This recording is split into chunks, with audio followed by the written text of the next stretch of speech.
Man. What up? What's popping? What's happening? What's going on? You're back in the lab with your favorite neighbor, your man Marq Nash. He is I am he. Another great episode of Breaking Beats. Feel good to be back, man. Damn, man. Seems like it's been a long time. It's only been, what, a week? Damn. What a difference a week makes, right? Wow. Let's talk about it, man. We got a lot to unpack on this episode. Feel good to be back. What up? Feel damn good to be back. Feel damn good to be What back. up? Got some good topics on the docket, man. It's the end of the year, so we got to do these fight awards. You know, I missed you guys for the recap and immediate reaction that I've been famously doing for couple years now, but sometimes you gotta take a step back, man. Take a step back, decompress, especially during the holiday seasons, man. You know, enjoy your family. Remember what matters most. Family first, you feel me?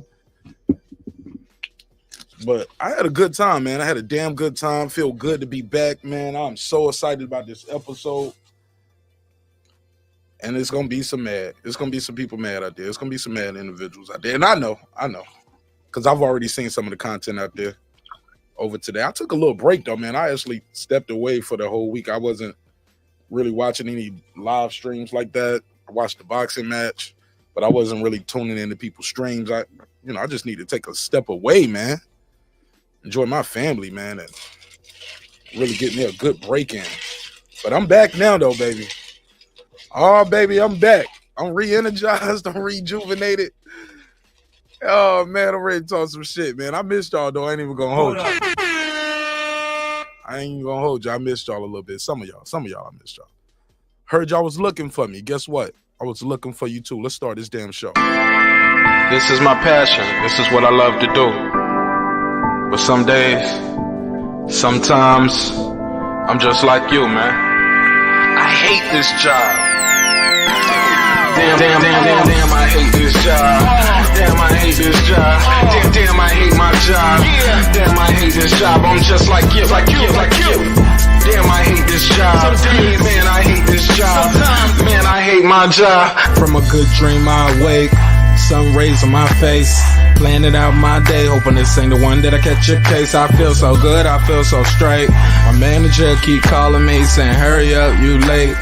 Hurry up, you lay off, y'all. Man, I hate this job. Man, I hate this job. Been trying to play it cool, but it's hard to play it off. I've been hanging on to this bullshit, cause my car still ain't paid off. I know I'm on my way up. My boy just got laid off, so y'all. Man, I hate this job. Man, I hate this job. These hoes here so ratchet. These niggas here so sneaky. Y'all don't even really pay enough for y'all to only pay bi-weekly. I'm trying to double up my cash. Take this job, shove it up your ass. Yo, man, I hate this job. Sometimes I wanna say, walk in and slap my boss. This shit is getting hard. Damn, I hate this job. Gotta make it out of this struggle, bruh. And I don't really mean to take it out on you. You just a customer, but damn, I hate this job. Damn, I hate my job. Damn, I hate this job. Damn, I hate my job. Damn, I hate this job. Damn, I hate this job. Damn, I hate my job.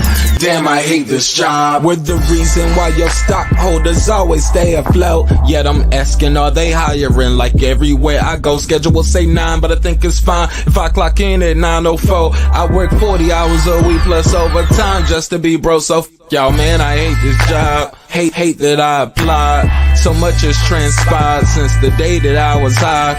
Told me I could advance, but you were telling me lies. Gotta give your notice before I quit, but you don't say shit right before I'm fired. Damn, man, I hate this job. Sometimes I wanna say, walk in and slap my boss. This shit is getting hard. Damn, I hate this job. Gotta make it out of this struggle, bruh. And I don't really mean to take it out on you. You just a customer, but damn, I hate this job. Damn, I hate my job. Damn, I hate this job. Damn, I hate my job. Damn, I hate this job. Damn, I hate this job. Damn, I hate my job. Damn, I hate this job. You and your procedures. You and your protocol. You and your policies. None of that shit don't apply to me. You and your quotas. You and your standards. You and your 2 sick days a year. Y'all niggas bananas. Wonder why the postman's posted with hammers. Going postal with Popo on camera. His wage got him enraged. Stressed out, it's hard to maintain. He flips the middle, grabs his. He said, if you don't get the picture, I quit, you ain't shoot. Mother, man, I hate this job. Sometimes I wanna say, walk in and slap my boss. This shit is getting hard. Damn, I hate this job. Gotta make it out of this struggle, bruh. And I don't really mean to take it out on you. You just a customer, but damn, I hate this job. Damn, I hate my job. Damn, I hate this job. Damn, I hate my job. Damn, I hate this job. Damn, I hate this job. Damn, I hate my job. Damn, I hate this job. Look, man, I hate this job. I put my pants on one leg at a time, just like you. I'm out here trying to take care of my family. Damn, I hate this job. It's not always glamorous, for real. But I do what I gotta do for me and mine, you know? Damn, I hate this job. Damn, I hate my job. Damn, I hate this job. Damn, I hate my job. Damn, I hate this job. Damn, I hate this job. Damn, I hate my job. Damn, I hate this job. Damn, I hate this job. Damn, I hate this job. Damn, I hate my job. Damn, I hate this job. I'm just like you, nigga. Damn, I hate this job. Man, I hate this job. Man, I hate my job.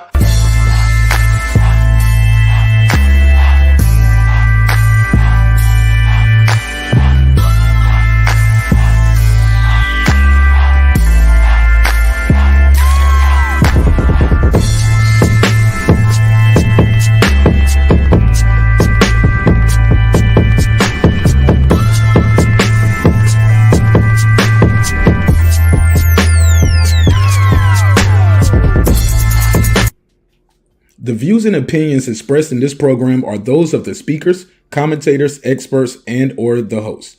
They do not explicitly nor necessarily reflect nor represent the channel's policy or the views held by the channel or broadcaster. The broadcaster or its channel cannot be held accountable for all or any views expressed during the program. Basically, if I didn't say it, don't come for me. You come for the person who said it. And please don't sue me for somebody else's words. With that said, let's start the show, motherfucker. Let's get it, baby. Yeah.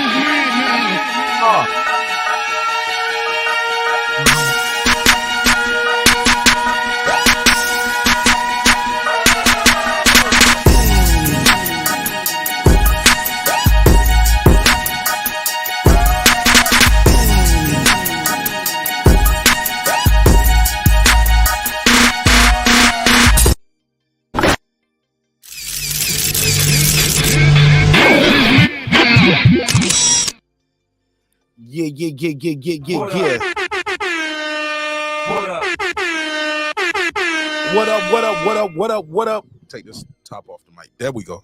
It's a little louder now. What's popping, man? What's happening? What's going on? You're back in the lab with your favorite neighbor, your man Marq Nash.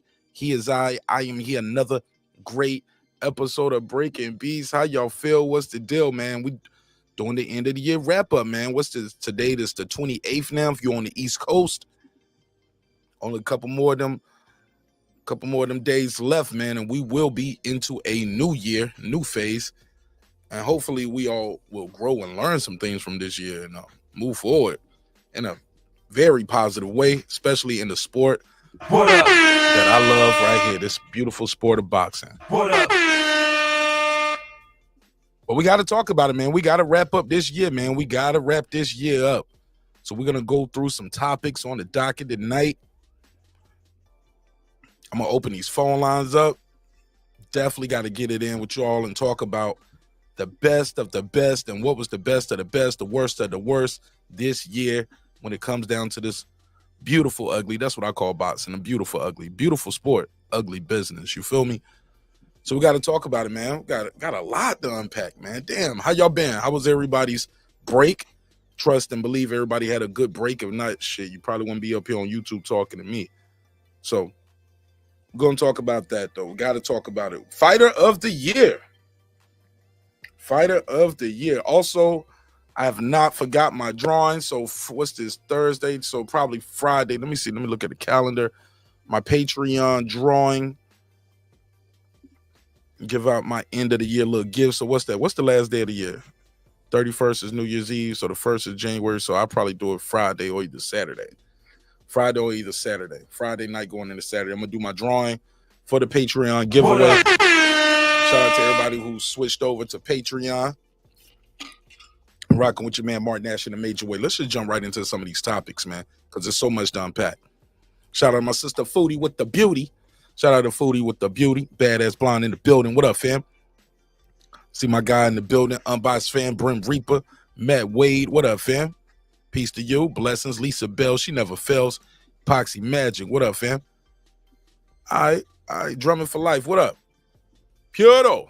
All right. I see y'all out there. And shout out to everybody who's going to watch this on the playback and then pull up later on. Excuse me. Shall we begin to give you what you need? All right. Who is your 2023 Fighter of the Year? Now, as you know, we got a lot of these awards, and this is like, it's too many to do in one episode. As you know, we tried to do it last year and the year before. It's just always too much, and we always forget something, or somebody pull up the next day, like, hey, man, y'all forgot this, that, and the third. So, boom. What I decided to do was to stretch this out over a couple days. So we're going to stretch this out over a couple days. Let me go to my channel so you guys can make your votes. Let me show you what we're looking at over here. So if you go to my community tab, right?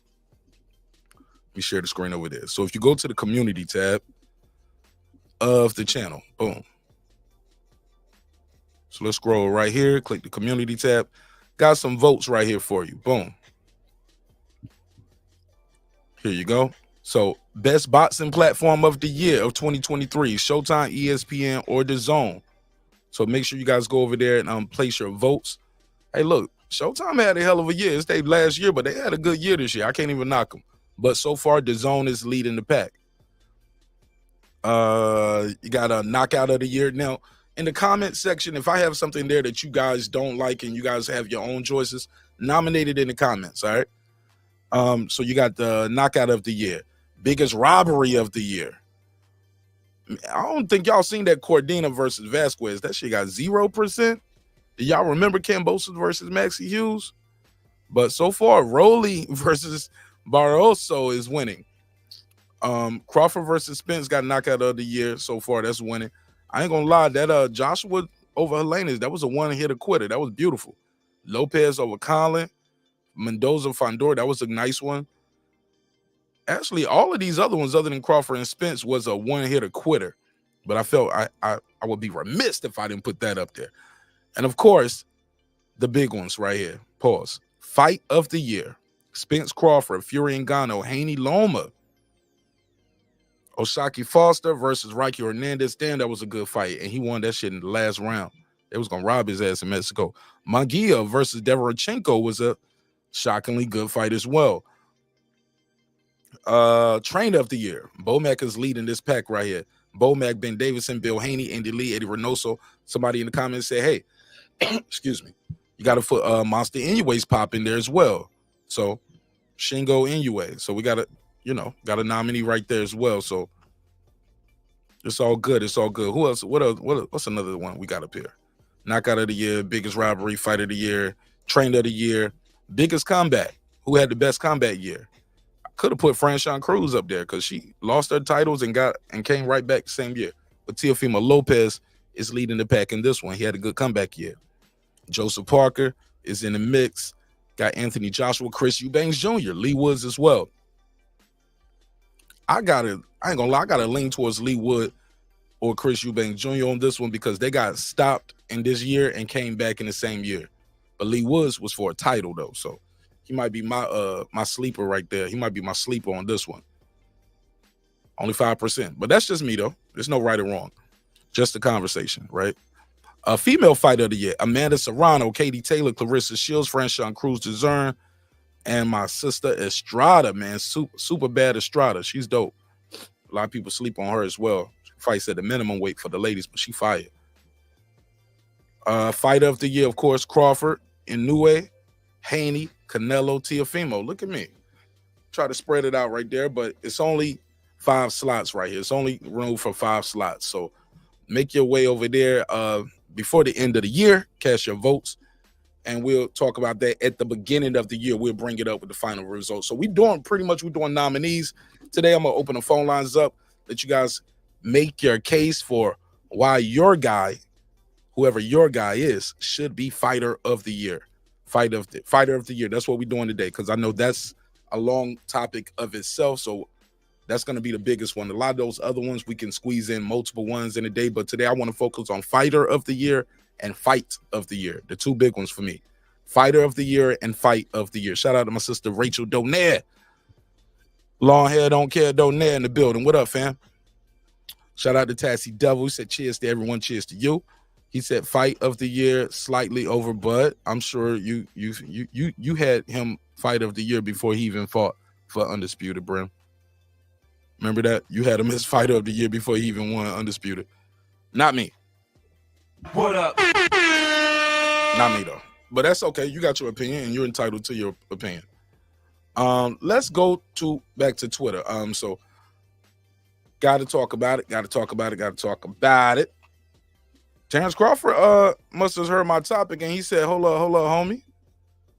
Let me make my case why I am fighter of the year. Let me share my screen so you'll know what I mean when I say these things, what the homie Bud had to say, because the homie, speaking straight facts, I ain't even gonna lie.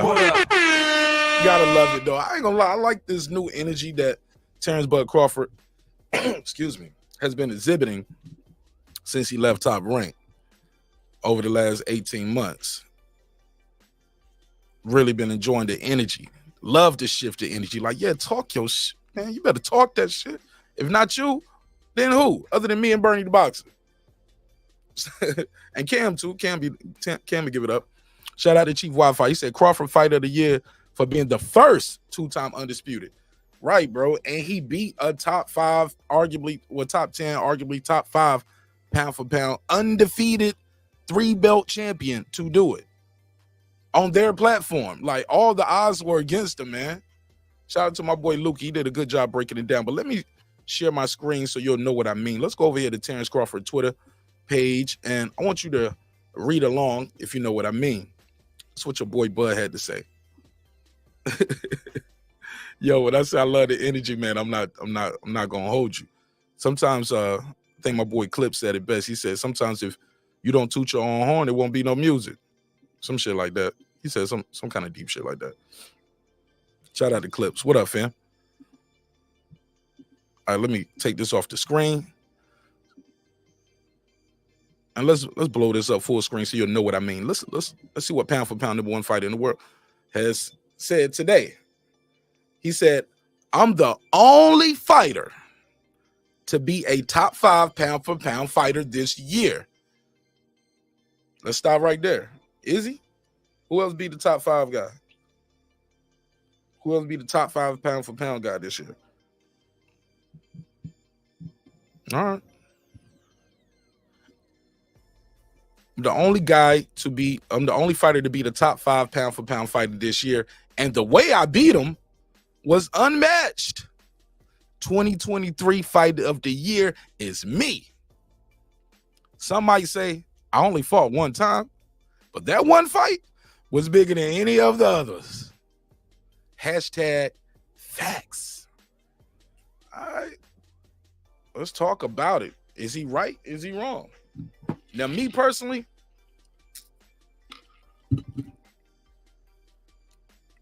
I agree on certain parts. Numbers wise, wasn't the biggest, right? It wasn't the biggest number wise. Very successful event, but let's be honest, niggas stole the shit. Yep. Y'all niggas stole the fight. They did all they talking about this fight for all these years and didn't show up. And many didn't buy it as well. Now,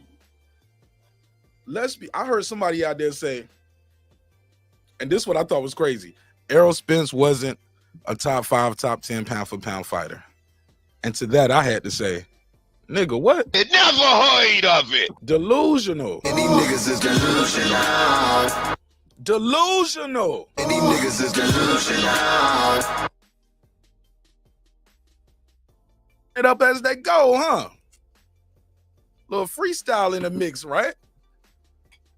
So now things don't go the way you guys thought it should have went.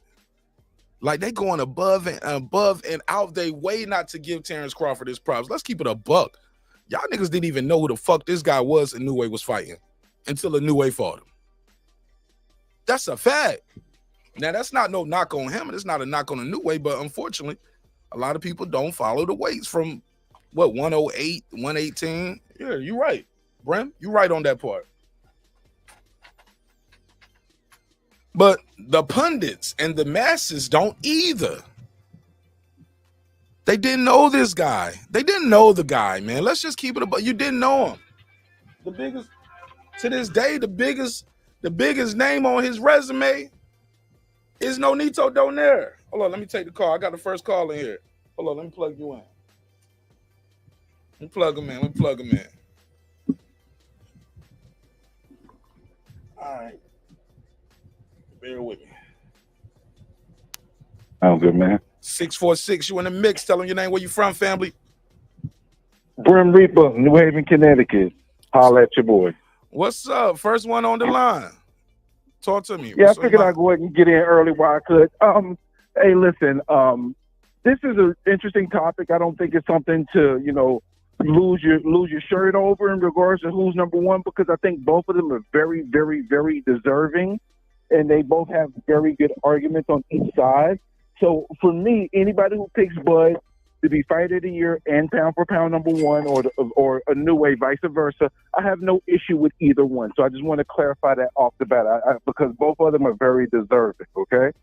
Now, I know you got Bud, and I heard you say, "Oh, you had a New Way before the fight." I said that was based on the results of the fight that I thought was going to happen. It was based on that. Yeah, you had him before the fight, dog. You had him before. Yeah, but I had him before the fight, but I was basing it off of the results that I expected from the fight, which are the results that I got. So it was based on those results that were coming. You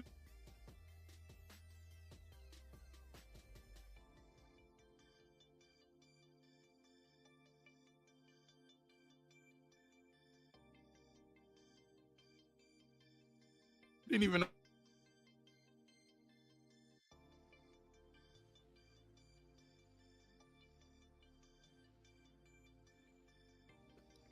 Okay, there you go. You bet.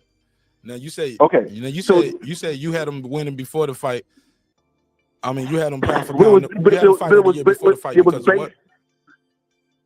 I was basing it on the results that I expected, and that's the results that I got. I said I wouldn't say he was pound for pound number one, no matter the results of the fight. I was saying that based on the results I expected from the fight, I would have him fighter of the year, not number one pound for pound, because I do have a disagreement with some of my people that disagree with that. But I don't have any beef with it because I think both of them are very deserving. Who had a more dominant performance?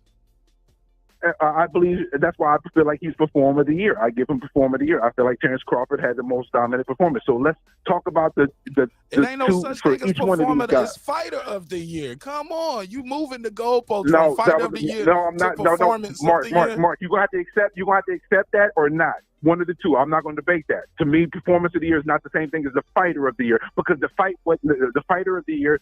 Now it has been where people have thought only one time it became fighter of the year. Sugar Ray Leonard, Marvin Hagler, Joe Frazier. That has happened, so it's not out of the realm. So let's just put the cards on the table for both fighters and what the cases are for them too, because there's no one else that can be pound for pound number one or fighter of the year, in my opinion, except for these two guys, in my opinion. Okay, so what is in favor for Crawford? He was the first two-time undisputed, right? He beat a higher pound for pound fighter, right? He was number one going into this, right? Now, is there anything else you want to add into that? 3 division weight champion, another one. Are you talking about? You still there? Oh, I'm listening. Yeah. Hey, I want you to just add all the things that's for Bud. The guy he beat was all the odds were against him. He went to their company. He had to cross the street instead of. He was a favorite though. So at the end of the day, he was a favorite. So I mean, that's great. Let me hold on. You asked me, do I want to add anything? He was the favorite with the odds in betting. He was the betting favorite, right? But Errol Spence was a top 10, top 5 pound for pound guy. Tapales was not.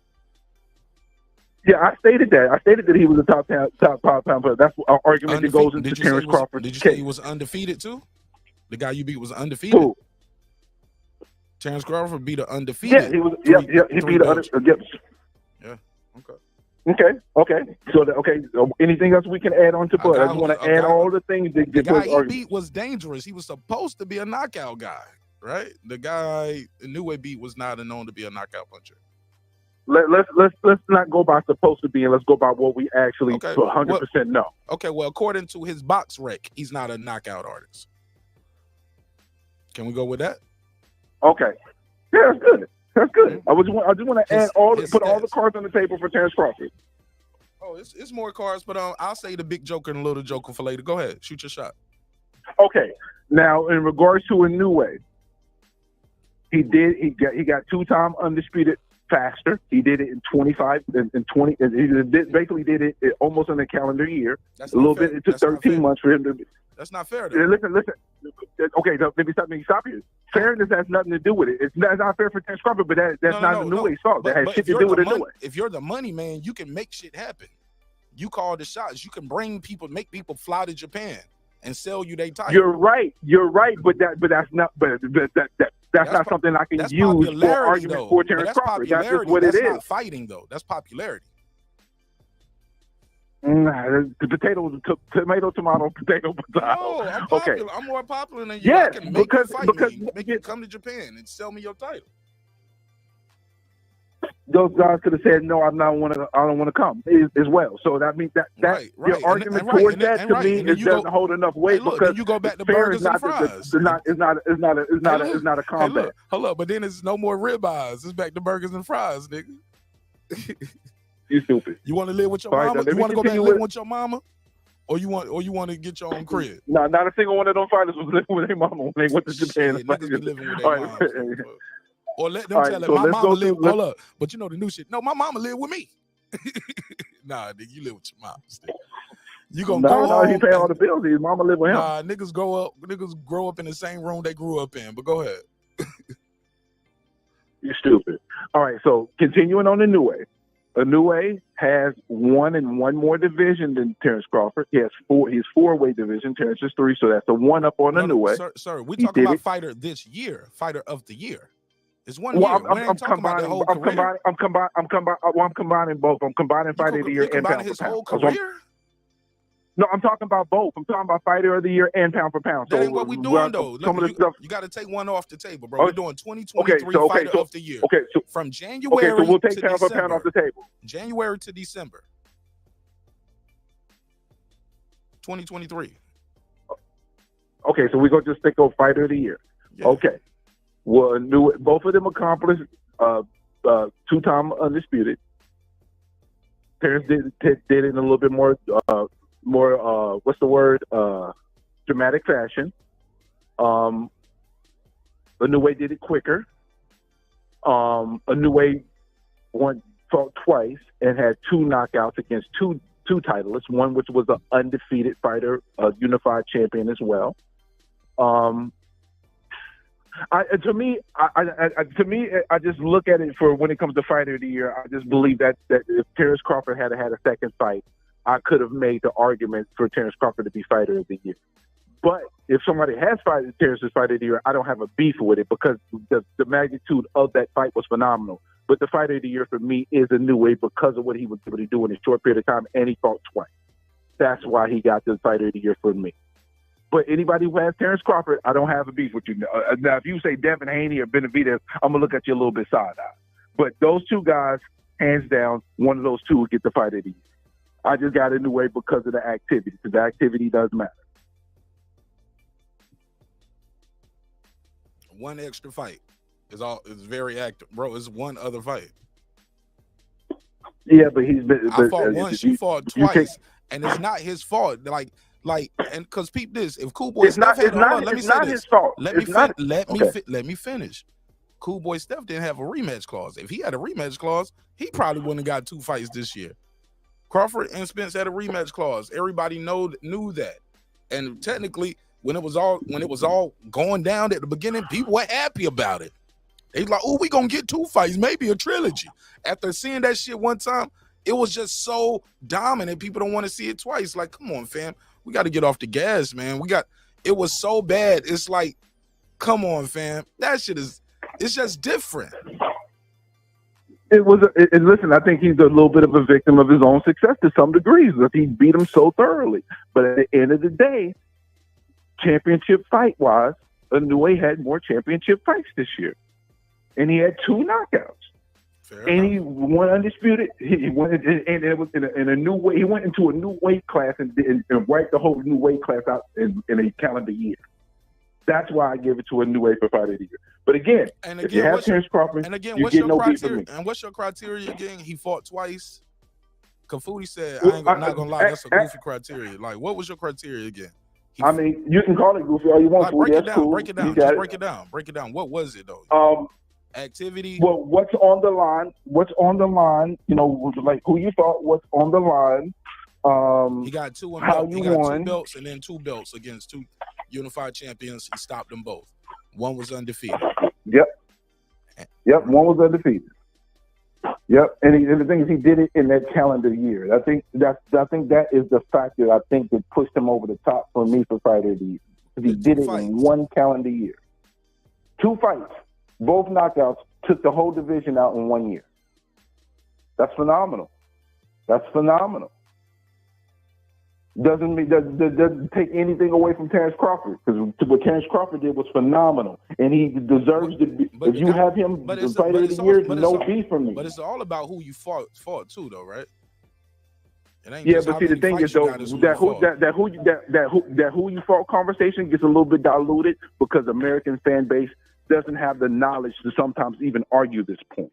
Okay, well, to be fair, globally, because boxing is a global sport, I don't think nobody globally had those 2 opponents in their top 10 pound for pound.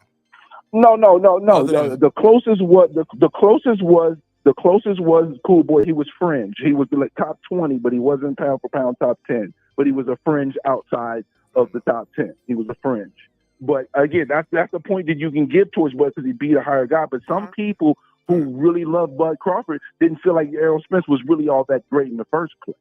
So some people have a little bit of different view on the quality of the victory just because they didn't think that highly of Errol Spence in the first place. But at the end of the day, like I said, anybody that has Terence Crawford, I'm not going to argue off of that point, because I believe that Terence Crawford has a legitimate stake. It's just these 2 guys. I don't think there's a wrong pick. Okay. Could be 1A, 1B. I ain't mad at it. Yeah, I don't think it's a wrong pick. Before I let you go, some would say Devin Haney has a claim to it, man. He beat a bona fide future Hall of Famer. Moved up first division, first fight, moved up to another division, took out a 2-time world champion and arguably one of the boogeymen in that division. Haney can make his claim, but the fight between Lomo, that's what got him in the conversation. But the fight with Lomo is just too close of a fight for me to say he's Fighter of the Year. He's top 5, top 4, but because there's still too many people that feel like he did not win that fight for me to say, okay, he's a Fighter of the Year. It's just if it was a clear, concise, undisputed victory. But there's a lot of people, including myself, that didn't feel like he won the fight, even though he had a great account for himself. So I'm not going to, lower the quality of the victory. But at the end of the day, it's disputed. And when it's disputed, I can't put him over the other 2 guys that's in front. Fair enough. But he got to fix these holes. All right. Well, holler at me, man. I'm going to try to take another call. No doubt, bro. My man. All right, shout out to Brim Reaper. All right. It is what it is. That was a good call. Shout out to everybody who's pulling up. Smash that like button on its way into the room. Man, I like Brim, but I ain't gonna lie, man. And these niggas is delusional. He cool, but I'm just saying, man. I want to hear that. I tease Brim, but it's no right or wrong answer. But I'm telling you, man, that kid Haney got a case, man. He got a case. I don't think it should take away from his success, because, or him being mentioned. Like shit, any other year you would have to make him fighter of the year. It's just those other guys had those performances, and those can't be denied.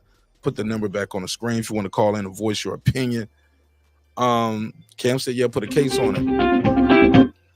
908. It's your turn to be great. Tell them your name, where you from, fam. Yes, my name is Lisa Bell. Lisa Bell, she never fails. What up? What up, fam? Happy holidays to you and yours. What's up, Mark? Happy holidays to you and yours as well.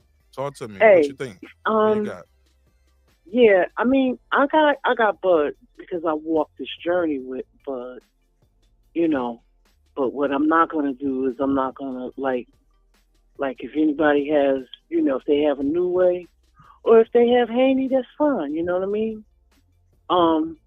But it was just more of an emotional journey for me because seeing everything from top rank to here, you know what I mean, to where we are now, and for him to get that fight that he finally wanted to, like, you know, to become the undisputed welterweight champion. And don't get me wrong, I think Haney and the New Way are great talents, like A plus talents, you know. But I just think for me, it was just more personal for me because I walked that. It was a lot of, you know, it was a little easier for the New Way because, you know, it wasn't political. You know what I mean? Wasn't so many politics involved. And what Crawford had to go through to get out of, you know, to leave top rank and to come here. And even Devin had like some little political stuff going on with the when they came out with the franchise belt or whatever. Right. Status. So oh yeah. You know, and I'm like I said, I don't take right. People forget he had to yeah. wait. It was his turn to come up, and they created a whole new belt for him. Right. That's crazy. That's crazy. Right. And I, you know, it's just, yeah, but, you know, and I'm not taking anything from any of these great challenge, you know, champs. These guys are all great at what they do. And, you know, I like all three. So, you know, it was just like, I guess for me, you know, going through all the fights and the arguments and the this and the that, you know, and then I just realized, you know what, it's just pointless to keep arguing and fighting or whatever. And, you know, whoever, if anybody picks anyone, it's fine, you know what I mean? But that's why you know what I'm saying, why I picked Bud. Yeah, but what do you think about a personal journey? Yeah, but what do you think about people? The reason why they don't give it a Bud is because he only fought once. That's not his fault that he beat the guy ass so bad that he couldn't get the rematch in December before the end of the year. Well, everybody got different criteria. You know what I mean? Yeah, but you can't penalize a guy because he did so good. Hold up, but what do you think about people that penalize Bud? Because you've been on that personal journey with him, because he beat the guy ass so bad that they couldn't even do the rematch this year. He needs some time. I don't think they penalizing him. They just have this is my opinion. They just penalize. Maybe they just have their own. But they have, maybe people just have their own criteria. Like Brent said, he beat. I don't think you understood what I was saying. What did he say? No, I understood what you were saying, but my question is about the criteria. Maybe people, and your answer was, well, maybe people have their own criteria. I understand that. My question was about the criteria. What do you think of that criteria when part of the criteria? I don't have any opinion of it. It's outside the fighter's physical ability of fighting, where he did so good that you don't even get the rematch. Yeah, I understand what you get what I'm saying. The criteria, that criteria seems flawed to me. Like, well, look at what's going on over there. They don't even have a. Right. Another I gotta thing live. right. Another thing outside of the You no longer fighters. have Showtime. Right. Another thing outside of the fighters. I mean, we no longer have it. But, Yeah, I mean, the fighters, they had no. I mean, you know, they couldn't do anything about that. I get you. We wanted the rematch before, but you know, right now there's changing of the guard. You know, they're going somewhere else. So that, I mean, I get what you're saying, but I mean, I don't know. You know. It is what it is. Yeah, it is. That's what I'm saying. It is, you know, I mean, because like you have Fighter of the Year and then you have Fight of the Year.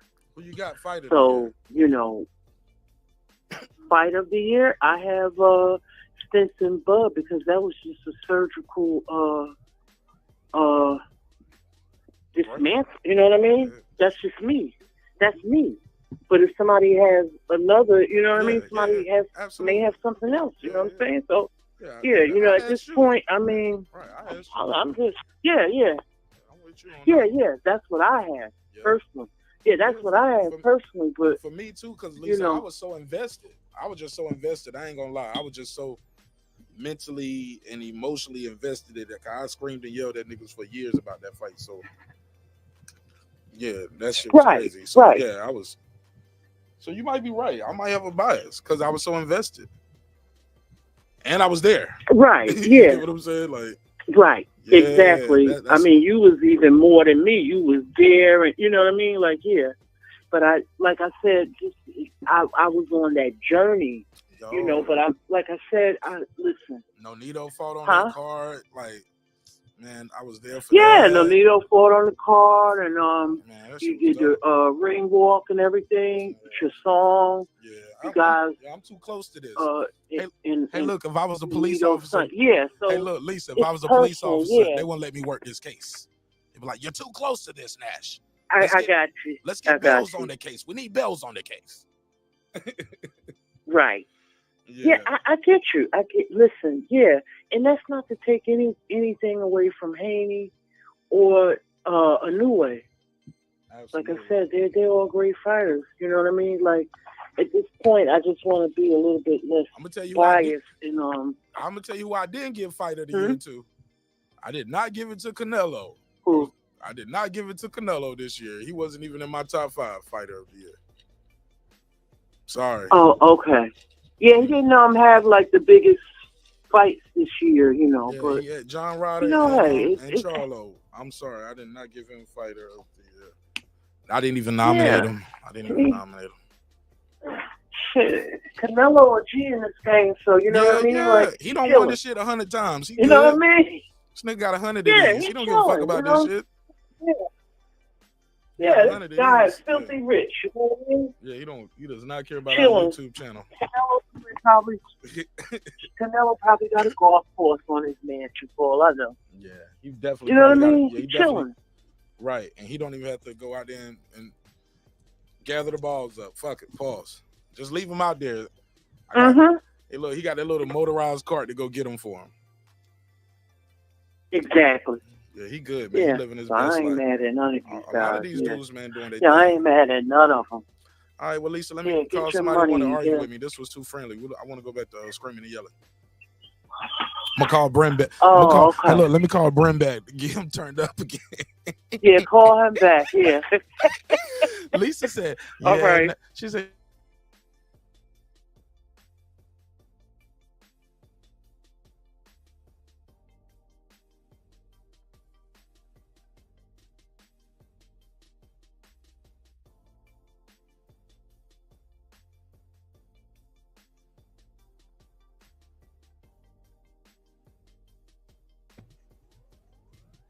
she got a point. I guess I blacked out for a second. She has a point. A lot of these fights, whether people want to admit it or not, they have some kind of attachment to these fights.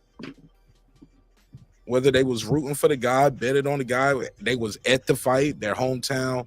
It's hard for people to really watch fights and not root for somebody for whatever reasons.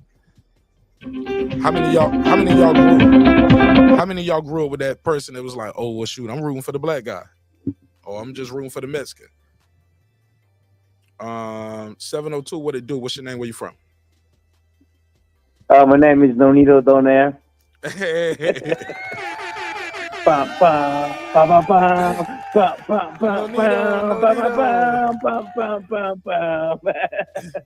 The Filipino Flash. What up, my brother? How you feel? What's the deal?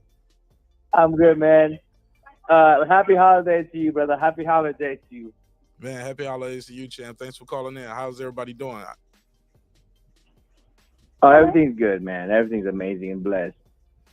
That's what's up, man. That's what's up. The boys straight? They're good, man. They're into gaming now, so they're gamers now. Oh man, they're going in. They're going in. What y'all doing for New Year's? Nothing. Well, y'all pull up on the show, man, like we did last year. You know, we did a crazy game night and we had a lot of fun, talk some shit. That was a lot of fun, man. I appreciate y'all pulling up. If y'all got time this New Year, pull up. Yeah, for sure. For sure. All right, so who y'all have fighter of the year?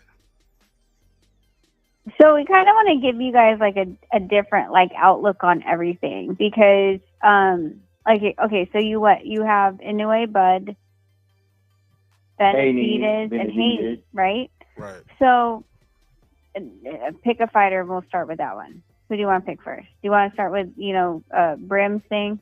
Do you want to piss off Brim? This y'all call. Y'all take the lead. Okay, so we were to start with Inoue because that was the first picture on your left. When it comes to quality of the fighters, and you can't say like, oh, well, he's done this in the past, because literally, like you said, it's January to December of this year. So whatever he did before holds no weight, right? The Fulton fight was amazing. He came into a new weight class, and he was able to grab 2 belts. But let's be honest, it's not about the fact that no one knew who Marlon Tapales was, but it really is also no one knew who Marlon Tapales was because his record before that was, I believe, 40 or 41 and 3 or 4, and he's never faced the level of opposition of someone like Inoue. Okay, so if you want to be like, oh, activity, does that really count as activity if you knew that it was going to be just a walkover? For example, the same thing can be said about Paul Butler. Like when he got undisputed in 118, the final fight was Paul Butler, and everyone's like, I'm not even going to watch it. Like you knew what was going to happen. Right, but Paul Butler was like a last-minute replacement, I thought. Did somebody get injured or something? No, he wasn't. WBO champion. I thought he was a WBO champion. Who did he beat to get the title, though? Was he elevated or what? Okay, so Casemiro got caught in the sauna in the UK. He got stripped, so they fought for the vacant. There was a last-minute replacement, Jonas Sultan, and then Paul Butler got it. Thank you. I knew it was something. I can't remember, though. All right, so, but does that count as like a fight? Like saying like, okay, well, he was active when you knew it was just kind of like a. It was foregone conclusion that he was going to beat Paul Correct. Butler. And Paul Butler didn't even. And people forget how that fight looked. Paul Butler looked like Deontay Wilder looked in his last fight. That nigga just moved all night until he got. 100%. It was survival. It was survival all night until he couldn't survive no more. But yeah, I mean, he got it though. And then that's not Inoue's fault that who's in front of him. You get what I'm saying? So I can't take that from him. No. But the no, matter, it's not. But you can't be like, yeah, opponents matter, quality matters. Like the amount of fighters that you're fighting. Like, man, the timing and just timing. Like where you at in life where the other person's at in life. You get what I'm saying? Like, yeah, I mean, but at the end of the day, Marlon Tapales has never fought. And I was watching, and he had fits in that first fight. You get what I'm saying? Yeah, but I mean, like just talking about this year in general, like it's like I said, like if you're talking about the level opponent, who has Marlon Tapales even fought that's even 3 calibers below Inoue? He hasn't had that level of opposition. So is that a wash, right? Does that count as being active when you're like, I already know where this is going? You know what I'm saying? Like, it's like, okay, well, you're going to grab the belts because we knew that wasn't going to stand a test. Now, the pro on that is he knocked both guys out. Yes. He better. Okay, so number 2. He better. Yeah, he had better knocked out Marlon. But number 2 was, who was the next one on your screen? Was it Bud? Nah, that's Haney. Okay, so Haney, of course, the first fight with Lomachenko was controversial, right? People were like, oh, I had Loma, oh, I had Haney. Like, it was a very like, people were really split on who won that fight. But Loma's resume isn't something to be laughed at, right? And then after that, and that was he's a future Hall of Famer, man. 100%. First ballot. He walking right on there. Yeah. So, you know, with that, then you're going into the new weight class and going against Regis Prograis, who's the number 1 pound for pound in that division. Yeah. At the time that he fought on. Right. And he only lost, the guy he lost to went on to become undisputed, Josh Taylor.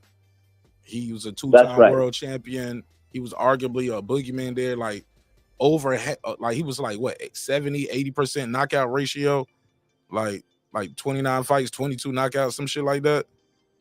Like Regis, yeah. Southpaw and a southpaw. Right.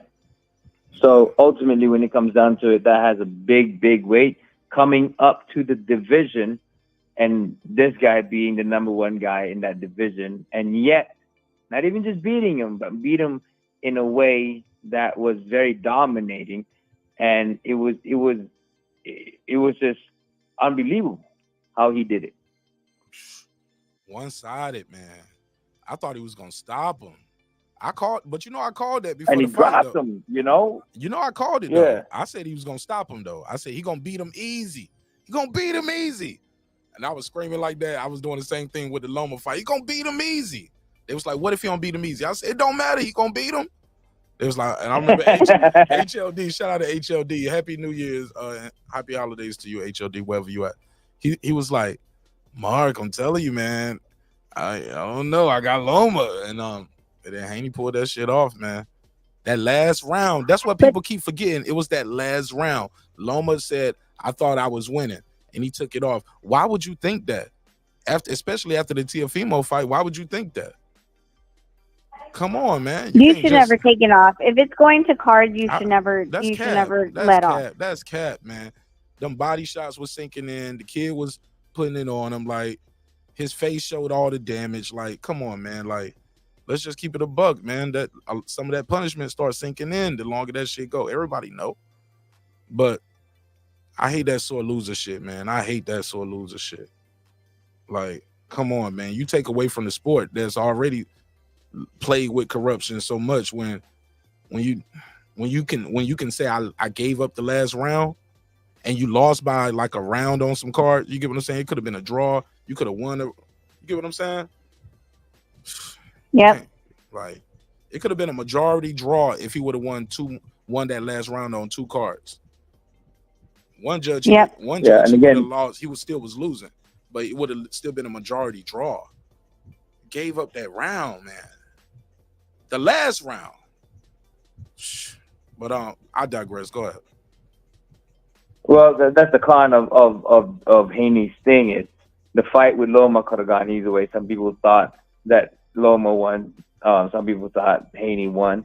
You know, and that's pretty much what this pros and cons of all of these guys becoming the undisputed. So let me ask you a question off of that. So would that make that candidate for fight of the year where it was so close that people say it could have went either way? Could have went either way. It could be a candidate fight of the year. They could be a candidate for a fight of the year, but there's so many fights out there, you know, that could be fight of the year. Now, the thing where there's a lot of them out there. But this was one of the fights. biggest, man, and this was it's some controversial shit behind it. Some people say he won. That's some right. people say he won. The judges had a unanimous though. Well, sometimes we don't know what they see, and I first, like, when you see it right in front is different than seeing it on TV. That's for real. That's for sure. That's for damn sure. Sometimes, number 3. Because on TV you see some things. On TV you can see it all clear. You can see the shot didn't land or didn't land. You get what I'm saying? But right there, you can't tell if it landed. If the guy ducked under it, rolled with it. So a lot of times, a lot of people are win in the building. Like we used to call it that in battle rap. Like, yeah, man, he might have won in the building, but when you watch the tape, I won. Because you can see it's not landing. Like he just had a lot of people in there cheering for him. They cheering for nothing. 100%. They cheering for misses. Yep. And the judge is like, hey. And it's like hearing the whole crowd going, ole, ole. And it's like, okay, well, shit. They just, I just want to make it out of here. He got to be winning. Yeah. Maybe hey, look, the judge starts saying, maybe I'm missing the shots from my angle. Because the crowd is screaming so crazy, But number 3, Terence Crawford. Number 3, Terence Crawford. Go ahead. Terence Crawford, I think, people had already said it, like just the pro for him is that he fought the number 1 guy in the division, another pound for pound fighter, and did it in dominating fashion. The con for him is that he only fought once. That shit was worth it. I ain't gonna lie. Hey, look, I ain't gonna lie, man. That shit was crazy to see that shit in real time, right there. Like, man, I don't care. I told somebody, I said, man, if I don't never go to another, I told my wife, I said, if I don't never go to another fight again, I was at this one. Yeah. Yeah. In a major way, man, kicking it with y'all and hanging out, man. That shit was just, even like the 2 weeks before the fight, it was just, this shit was building up for years, man.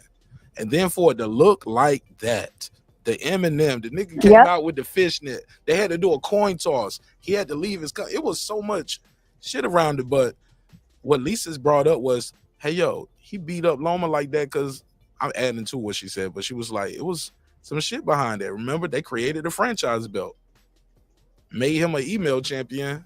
That shit taunted that kid's career for years. You imagine the mental stress that mental fortitude that Devin Haney had to have to stay on track through all of that and stay at that division, big as he is, and people still want to keep him at 135. And I'm like, man, let that man grow, But Terence Crawford, go ahead. I'm sorry. No, so that's Terence Crawford's pros and cons, and then you got Benavidez, who had Caleb Plant in March, had knocked him out, and Caleb didn't fight bums either. Has a good resume. But then he fights Andre with and had him go up in weight. So I'm going to steal your line. I said all that to say this. Each of them has pros and cons on why they should be Fighter of the Year. And I see the arguments for every single one, and it's going to go back and forth all day because of the fact that it's like, well, this guy did this, but this opposition wasn't great. But he fought 2 times here. Well, he fought one, but it was top 5. And then this one moved up in weight and took another division from undisputed and became a weight division in next division, a champ in the next division. So the only reason we came up is to kind of level the playing field, that everybody has a pro and con in their resume or their qualification to be Fighter of the Year. At the end of the day, it's going to become a voting process, at least for BWAA. They have to vote on it. I don't know about the other processes, but it's going to be an interesting. So who you got? What? Leave me alone. No, we'll come back when I know what I have, because you have. So the thing is, with the pros and cons and everything else, like earlier, I didn't really think about it. I said, oh, Haney got that because of the fact that, yes, he had the name Lomachenko and it was a close fight, but then the way he dominated Regis was on a different level. But then I started to think about it more because I was caught up on the question, and I'm like, you know what? It doesn't really matter whether you fight 4 times or 5 times. It's the quality and the opposition that you're facing with. So for me, when it comes down to opposition and the quality of opponent, I gotta go with Bud, because Spence was on the top of every fighter from all the lists. It don't matter if it was Andre or Caleb Plant or Cool Boy or all these stuff. Spence was a pound fighter, top 5 at least. He was the at that guy, time, man. The big. That's exactly. Fish. And so this is my argument too. Man, if you look at it, but I'm saying, like, if you look at it, everybody expected Inoue to win, right? There was just maybe with Fulton a little bit here and there questioning, but everybody else was just like, oh, this dude's gonna win, right? With Bud, it was like people were like, well, I think Spence gonna get him. Oh, it was a fight. People was fighting about it. Bud was a favorite, for but he was a a year close or two. favorite. It was close. Like, you won't getting rich. It was basically. a very close thing. He was the favorite, but you couldn't from get, everybody else. Yeah, you won't getting rich though. It won't like 5-1 and 8. It was like 125 and shit like that. 115. But that's what I'm saying. Like, it don't matter if you fought 4 or 5 times or 7 times in a year and you beat all world champions. It's this crazy opposition. This is what makes you pound for pound, is beating the best and becoming the best, and people seeing you as the best. And in the fight of becoming fighter of the year, is fighting the best. And the best guy out there in all of the opposition that these guys nominating is Spence. Right, Spence was the best, and the greatest opposition that anyone could fight. And Bud, the way Bud did the fight and how he came out, and just it was a big surprise. I thought it was going to be close. People. I mean, it was just the way he did it was just on that level of fight of the year. Fight of the year. So you give him fighter of year. Okay. All right. Rachel Donaire, who you got? She gonna copy me. Watch. She gonna copy me. No, I mean, put a case on that.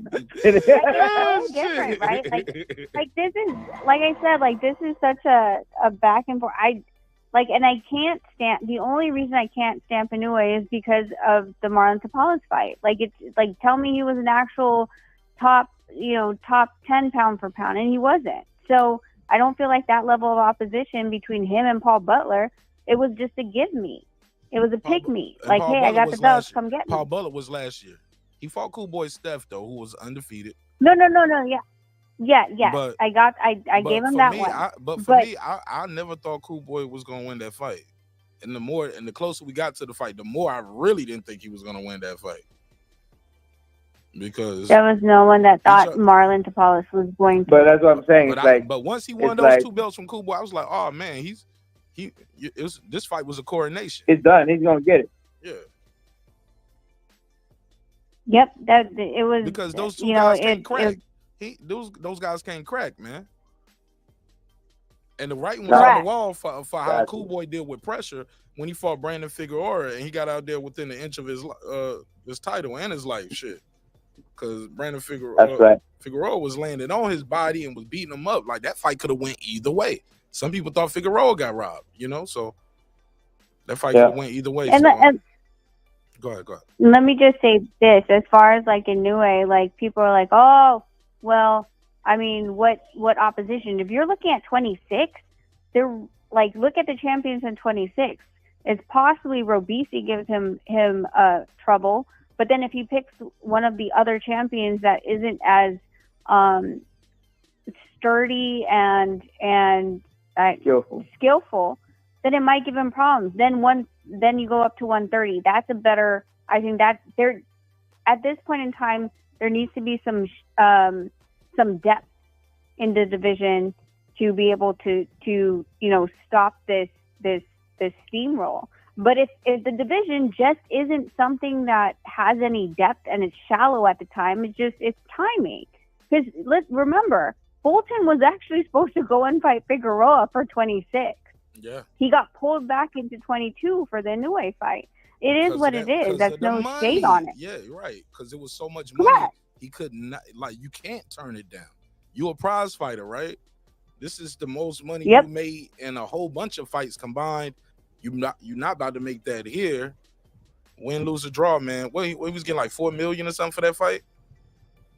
Some shit like that. I will not neither confirm nor deny. Allegedly, right? I know it though, but I ain't. But it's not my job to. But you get what I'm saying. It was money he never made before, right? Can we all agree? It was the money that he would take years, if not his whole career before he makes that amount of money in one fight.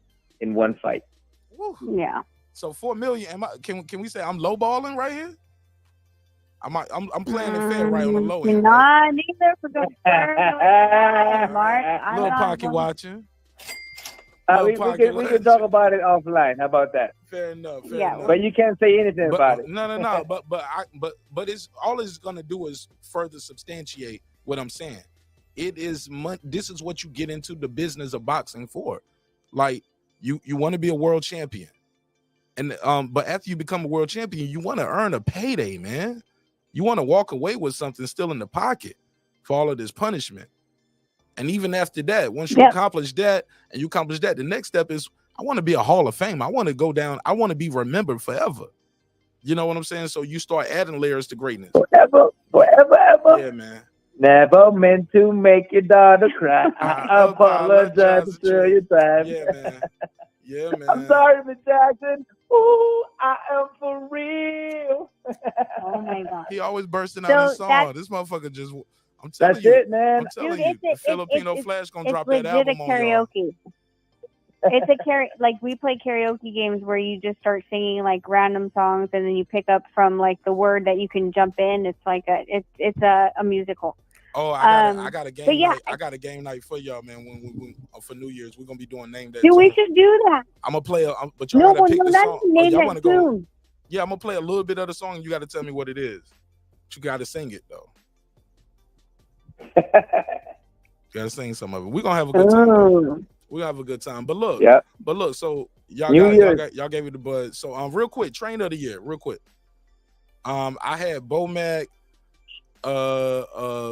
NUA's dad, Shingo, Eddie Reynoso was nominated, Ben Davison, and Bomac, Ben Davison, Eddie Reynoso, Shingo, Andy Lee too. Andy Lee making a nice transition. But those are just my quick nominees. Who did anybody y'all think should be nominated? Well, I'm gonna do that. I'm gonna do a whole episode about it, but I just wanted y'all quick take on it. Yeah, no, we're gonna have to do a deep dive. Benavidez is dead. Oh, Jose Senior. That's right. Jose Senior can be nominated. How about Robert Garcia? I had Bill Haney. Bill Haney was nominated. Bill Haney too. There you go.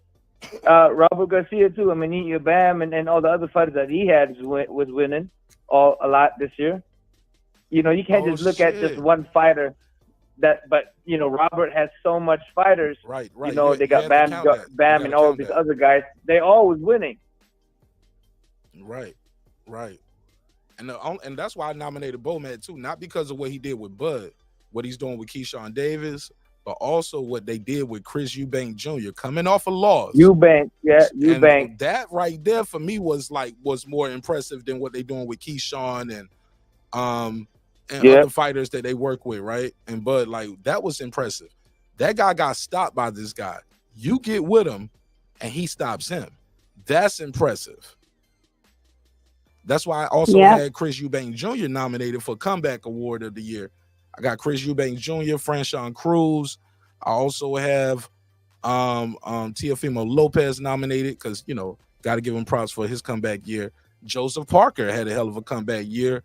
I gave Lee Woods a nominee too because he got stopped by a guy. Hey, I'm about to get that award next year, by the way. Oh my God! The comeback of the year award. Okay, breaking news. No, were you saying comeback or trainer?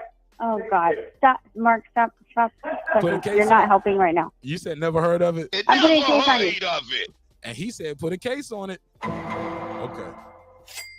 Whatever it is. But I'm not gonna tie up your lines. I just think just think like those going through all four, I think all of them have, you know, a high and a low, a pro and a con for each of those people that is on your screen. So when people call in, they gotta consider each and every single one of what the arguments are for and against every single other fighter that's on the screen. And I think that's the conversation. Right, because Rachel, what you saying, let's say Bud did fight 3 times this year, but it was all like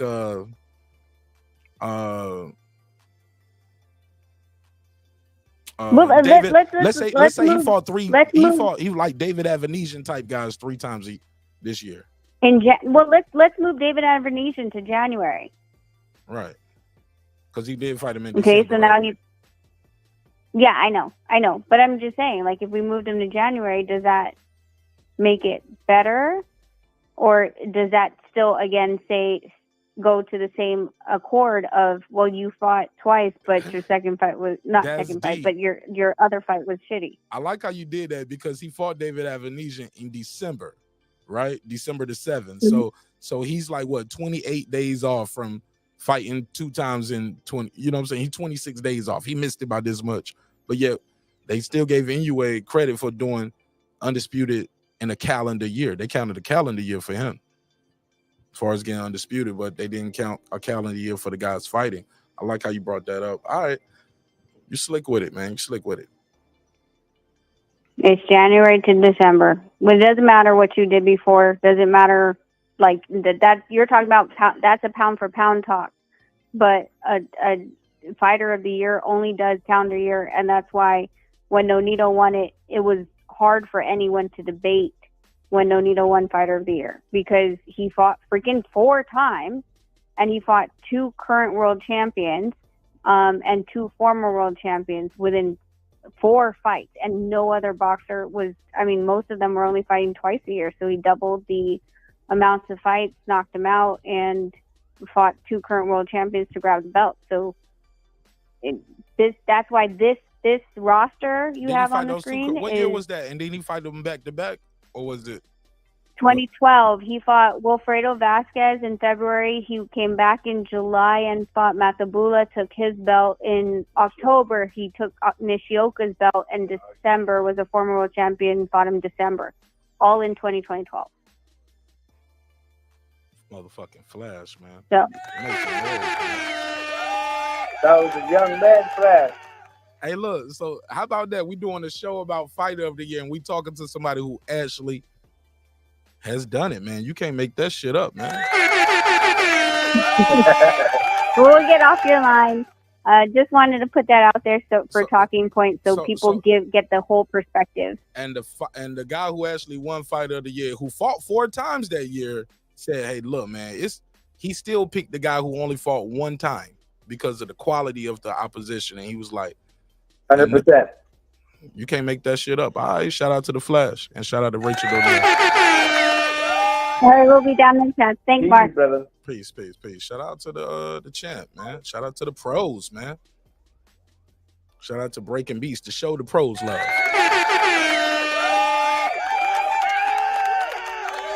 I'm gonna keep the phone lines open. I'm loving the energy from the callers, man. 404-692-1766, 404-692-1766. Call in and voice your opinion. Why chat when you can call, right? Let me see what they're saying out there. Technique said he laughing. Jerry's in the building. Jerry the Terrataska. Shout out to my sister Foodie. Like that. Mr. Golden stay holding the back end king. He said, fully leave my brother alone. Damn, I don't miss this. Y'all been going in the chat. Next Generation Combat Sports TV. What up, fam? He said the Topalis fight was literally for the other 2 belts. He was the man that beat the man. Absolutely. Yeah, I can't take nothing away from Inoue, man. The motherfucker's nice, man. He's nice. Like, he's good, man. He's really, really good. If you don't know, we're still talking about this fighter of the year. Who do you have fighter of the year? Shout out to everybody who's calling in and voicing their opinions. Comes down to Inoue, Haney Terence Bud Crawford, and of course, the Mexican monster, David Benavidez, man. David Benavidez definitely has a stake and a claim to it, right? He beat Caleb Plant. People been saying they needed him to fight somebody. He beat Caleb Plant.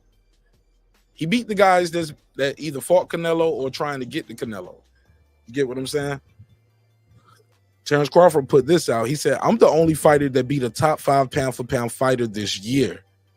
And the way I beat him was unmatched.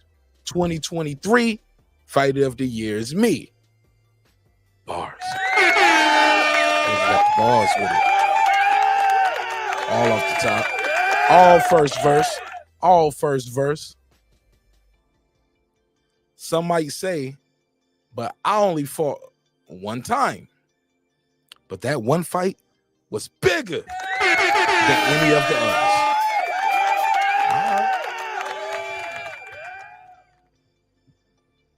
Ain't nobody pick Tank versus Ryan? I thought y'all had Tank versus Ryan. Damn, okay. I mean, that was a big fight, though. Damn sure was a big fight. All right.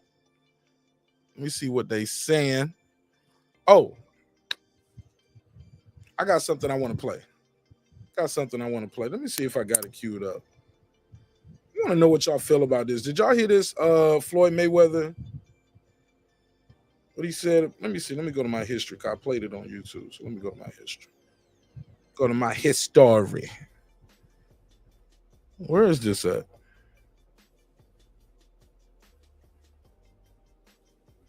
Bear with me. Bear with me. Bear with me.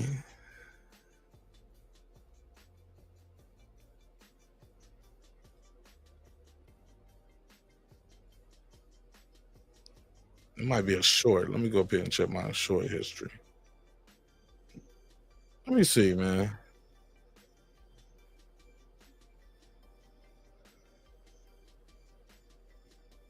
View all. Let me click view all. Man, this nigga Floyd sound like he was trying to insinuate, maybe, possibly. Where is it at? I don't want to say it unless I got it. Fuck it, I say it.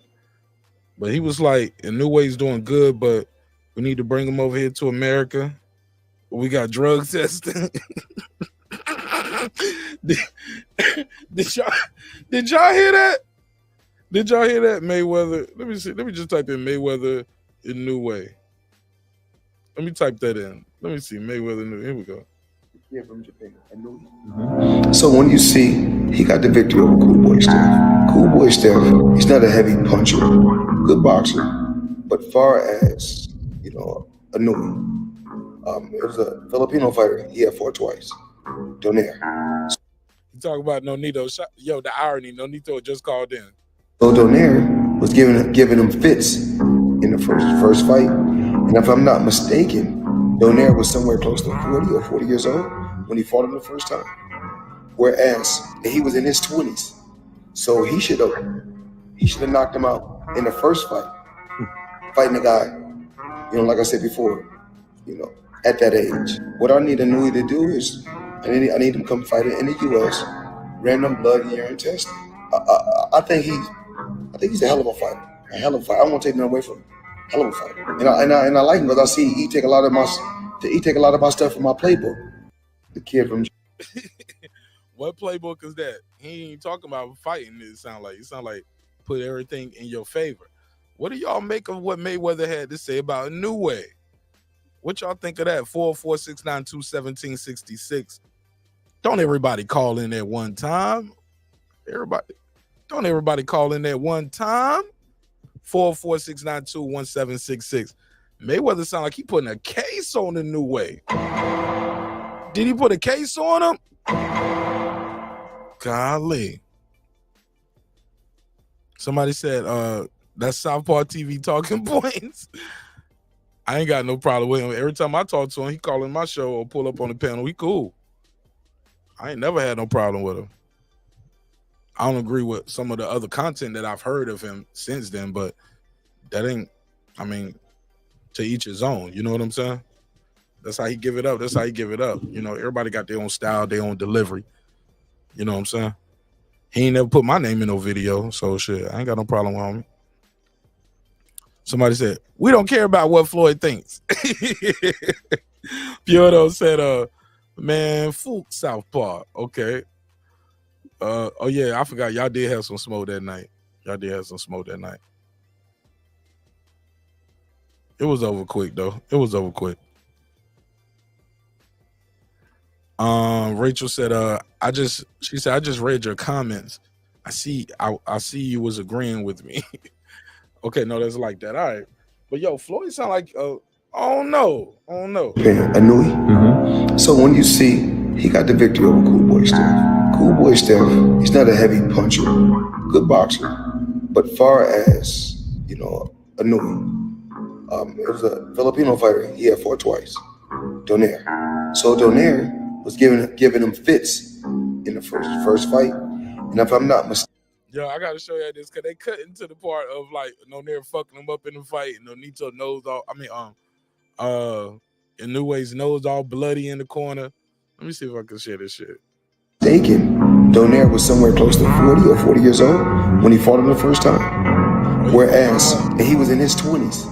So he should have knocked him out in the first fight. Fighting a guy, you know, like I said before, you know, at that age. What I need Inouye to do is I need him to come fight in the US, random blood and urine testing. Random blood and urine tested.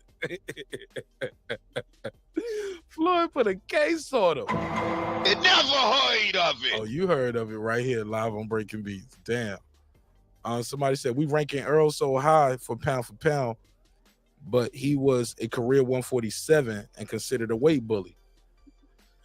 Right. That's why he was supposed to beat the guy coming up 2 divisions next generation. Shit, I've been talking for an hour. Shit, let me open the panel up. I'm gonna open the panel up.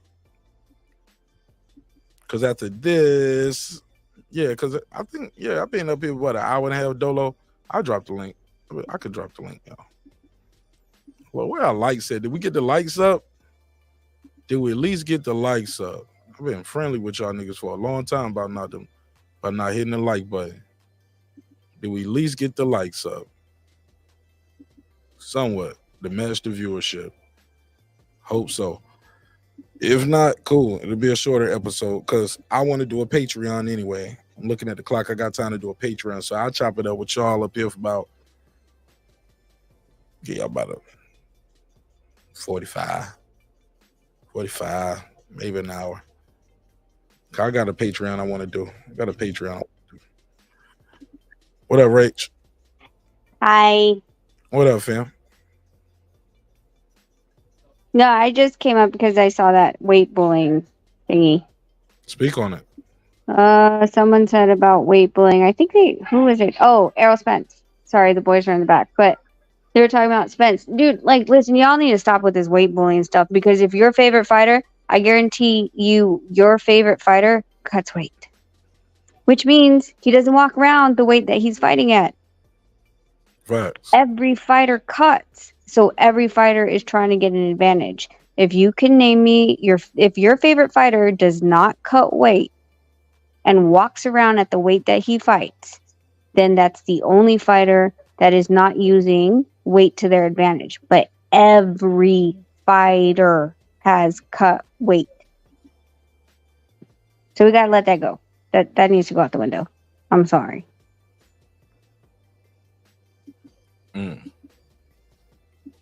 What's Bud up, cuts. Oh, sorry. Go ahead. No, go ahead. Keep going. Bud cuts. Bud cuts, Bam cuts, Inoue cuts. Like, I think people were saying, like, Inoue came in the ring at 140. Well, the fight was at 122. Sonny Edwards cuts. I mean, literally, I think the only ones that really don't cut is, like, super heavy. Because there's no point at that point. But 175's Bevo cuts. Even though he doesn't cut much, he's still cutting. So there really is no like, oh, well, so you're just too much. Like there is no, as long as you make the weight, then it's really it. And all fighters cut. All of them.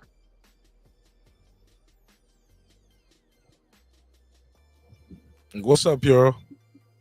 Mic check, mic check. What up, what up? Hey, look, somebody tried to pull up named Magic Mike. White women only, fam. I don't even know you like that, bro, but you sound like you about to pull up on some troll shit.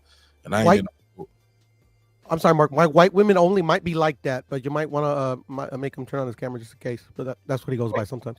Hey, Mark, really quickly, there's been like a bunch, I think I told you, have them put up, like, if they have a video on the back and they don't want to put video on panel, then that's fine, but have them put up a number that you randomly pick so you know it's a live video. Yo, no, I'm gonna just, go ahead, fam. Unmute your mic, bro. But salute, bro, just like that, bro. That's my troll name. Told you. Bro, man, yeah, bro. I don't even be in the mood for that shit, bro. I don't. Like the name said Magic Mike on, like when I look at the YouTube authorization, and then the name says white women only. It's like no avatar. It's just plain white. Yeah, like, yeah. That's just my troll shit, bro. That's my troll shit. Bro, for no trolling shit. You on some trolling shit tonight? Nah. That's my normal troll name right now. So what's up, bro? Oh damn! I wasn't Rachel. I didn't want to cut nobody off. No, you go ahead, man. Go ahead. You got the flow. You said you on some troll shit, right? That's your troll name. No. It's just a troll name. Like I'm not on no troll shit. Go ahead. You got the floor. What's on your mind? Oh man, I think Bud. I definitely think Bud the fighter of the year, man. I'm listening. Go ahead. You got the floor, man.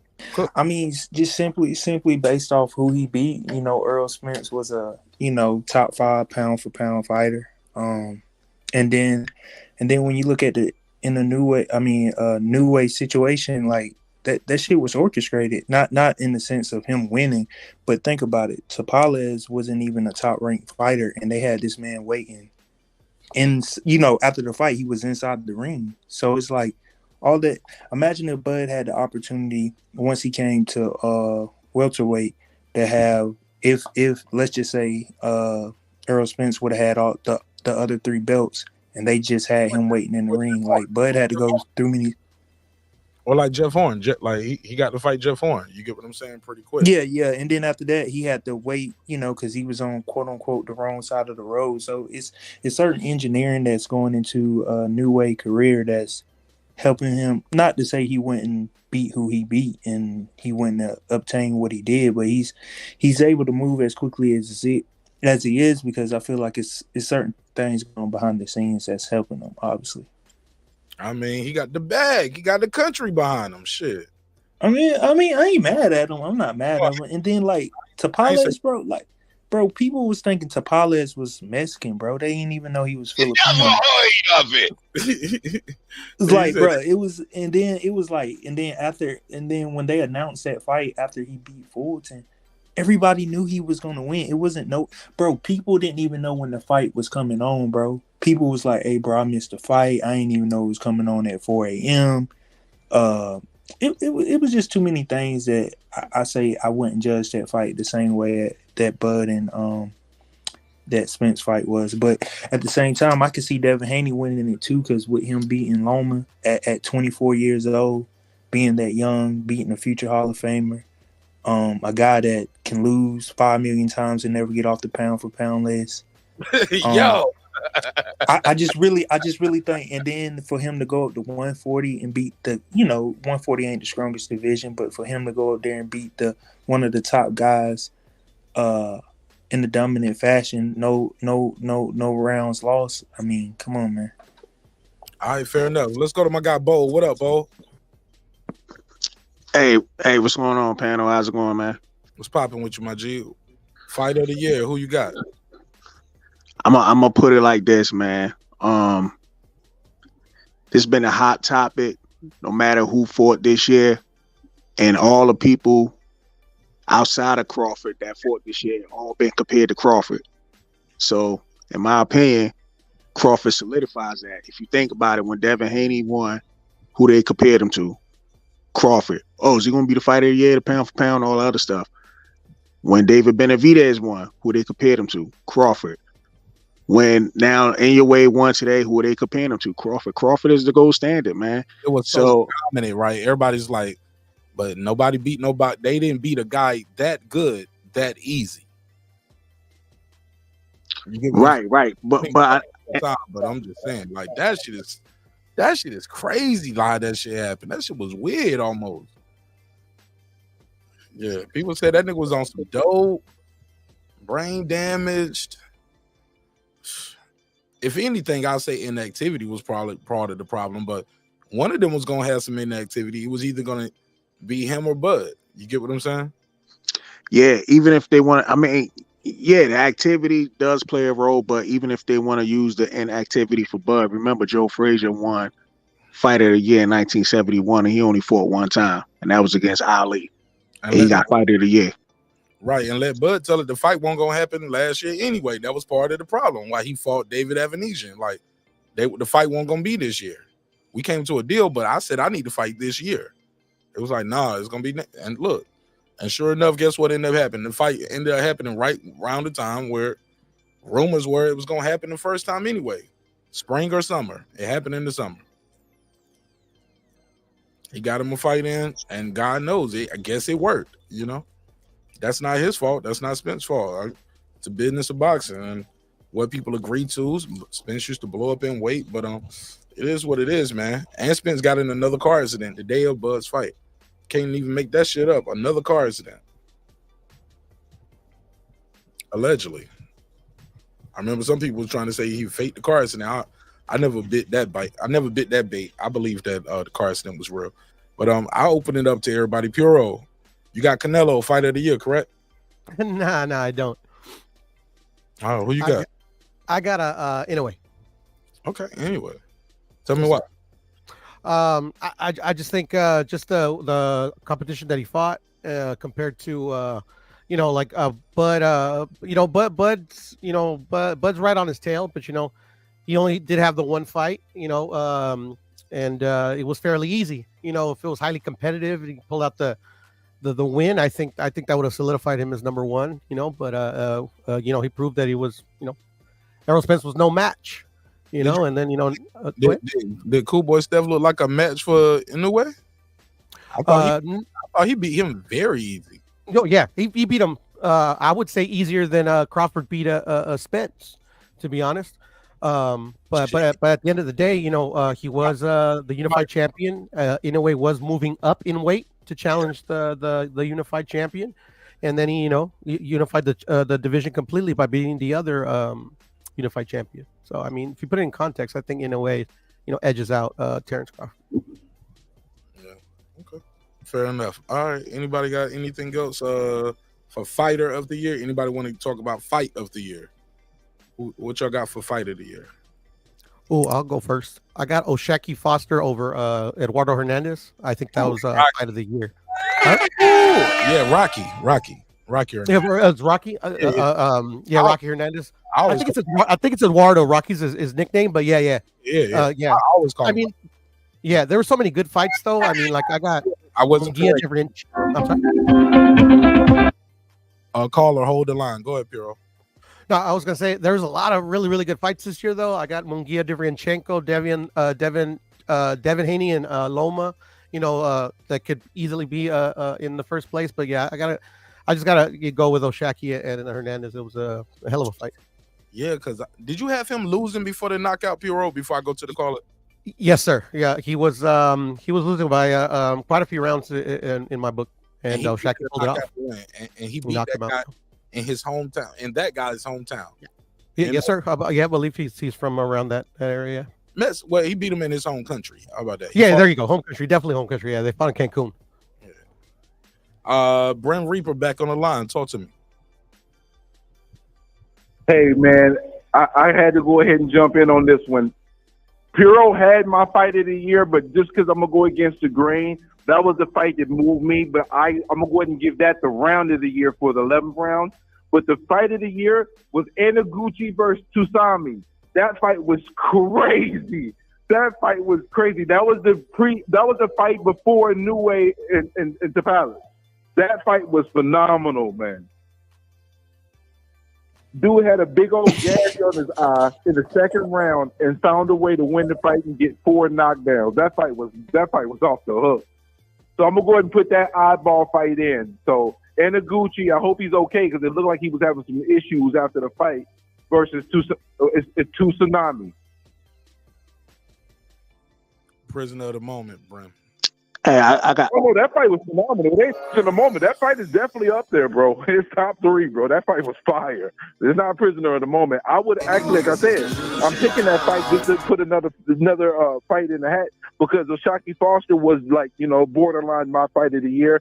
But I'm gonna go ahead and give it the round of the year because the 11th round was so phenomenal as well.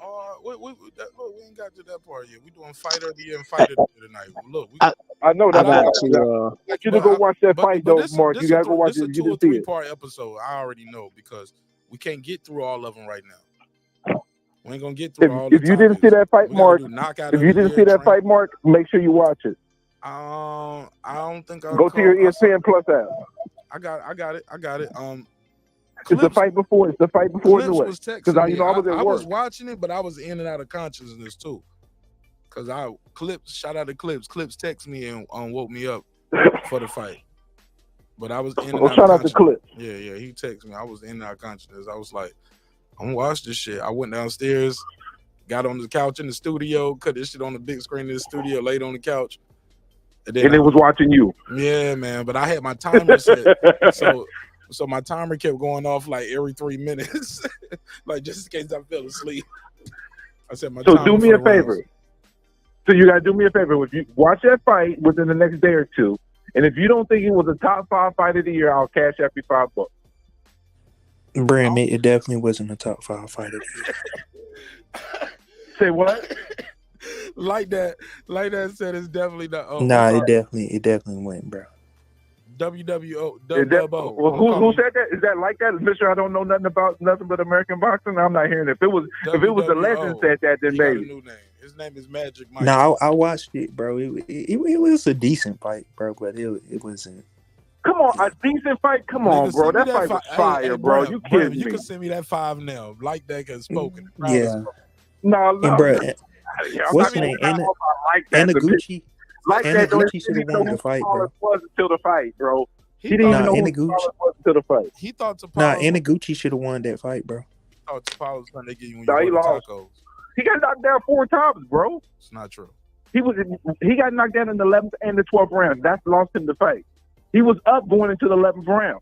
I had him up by a point, but he got knocked down twice before that, and then he got knocked down in the 11th and 12th. I can't give him the fight if he gets knocked down 4 times, bro. And the other guy won an additional 2 rounds on top of the 4 knockdown rounds. All right, fair enough. And Mark, I wanted to mention, I forgot 2 fights that were like really, really good fights. Navarrete versus Conceição. I think, it's definitely could be in the running. And Divino Espinosa versus Robeisy Ramirez. That was also another fire fight. But not the Navarrete Conceição because Conceição was getting his ass punished, man. He had towards the end, but I mean, like all in all, like the fight was like amazing. Yo, to be honest, I thought Conceição actually won that damn fight. To be honest with you, I thought Navarrete pulled it off, but I wasn't mad at the draw. Yeah, I wasn't mad at the draw either because without the knockdowns, he definitely lost the fight. But the knockdowns kind of made it like where it's close. But Pirro named my upset of the year though already. So yeah. What do you say? Robeisy. I think he's talking about Robeisy and Espinosa. Yeah, that's my upset of the year.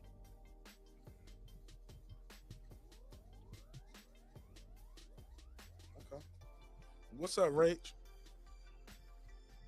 Huh? Me? I'm arguing in the chat. Okay. I go back to you. I honestly to be honest, like if anyone was to some of these fights, it's interesting because even when they were bringing up the Benavidez fight, I was like, wait, that was this year?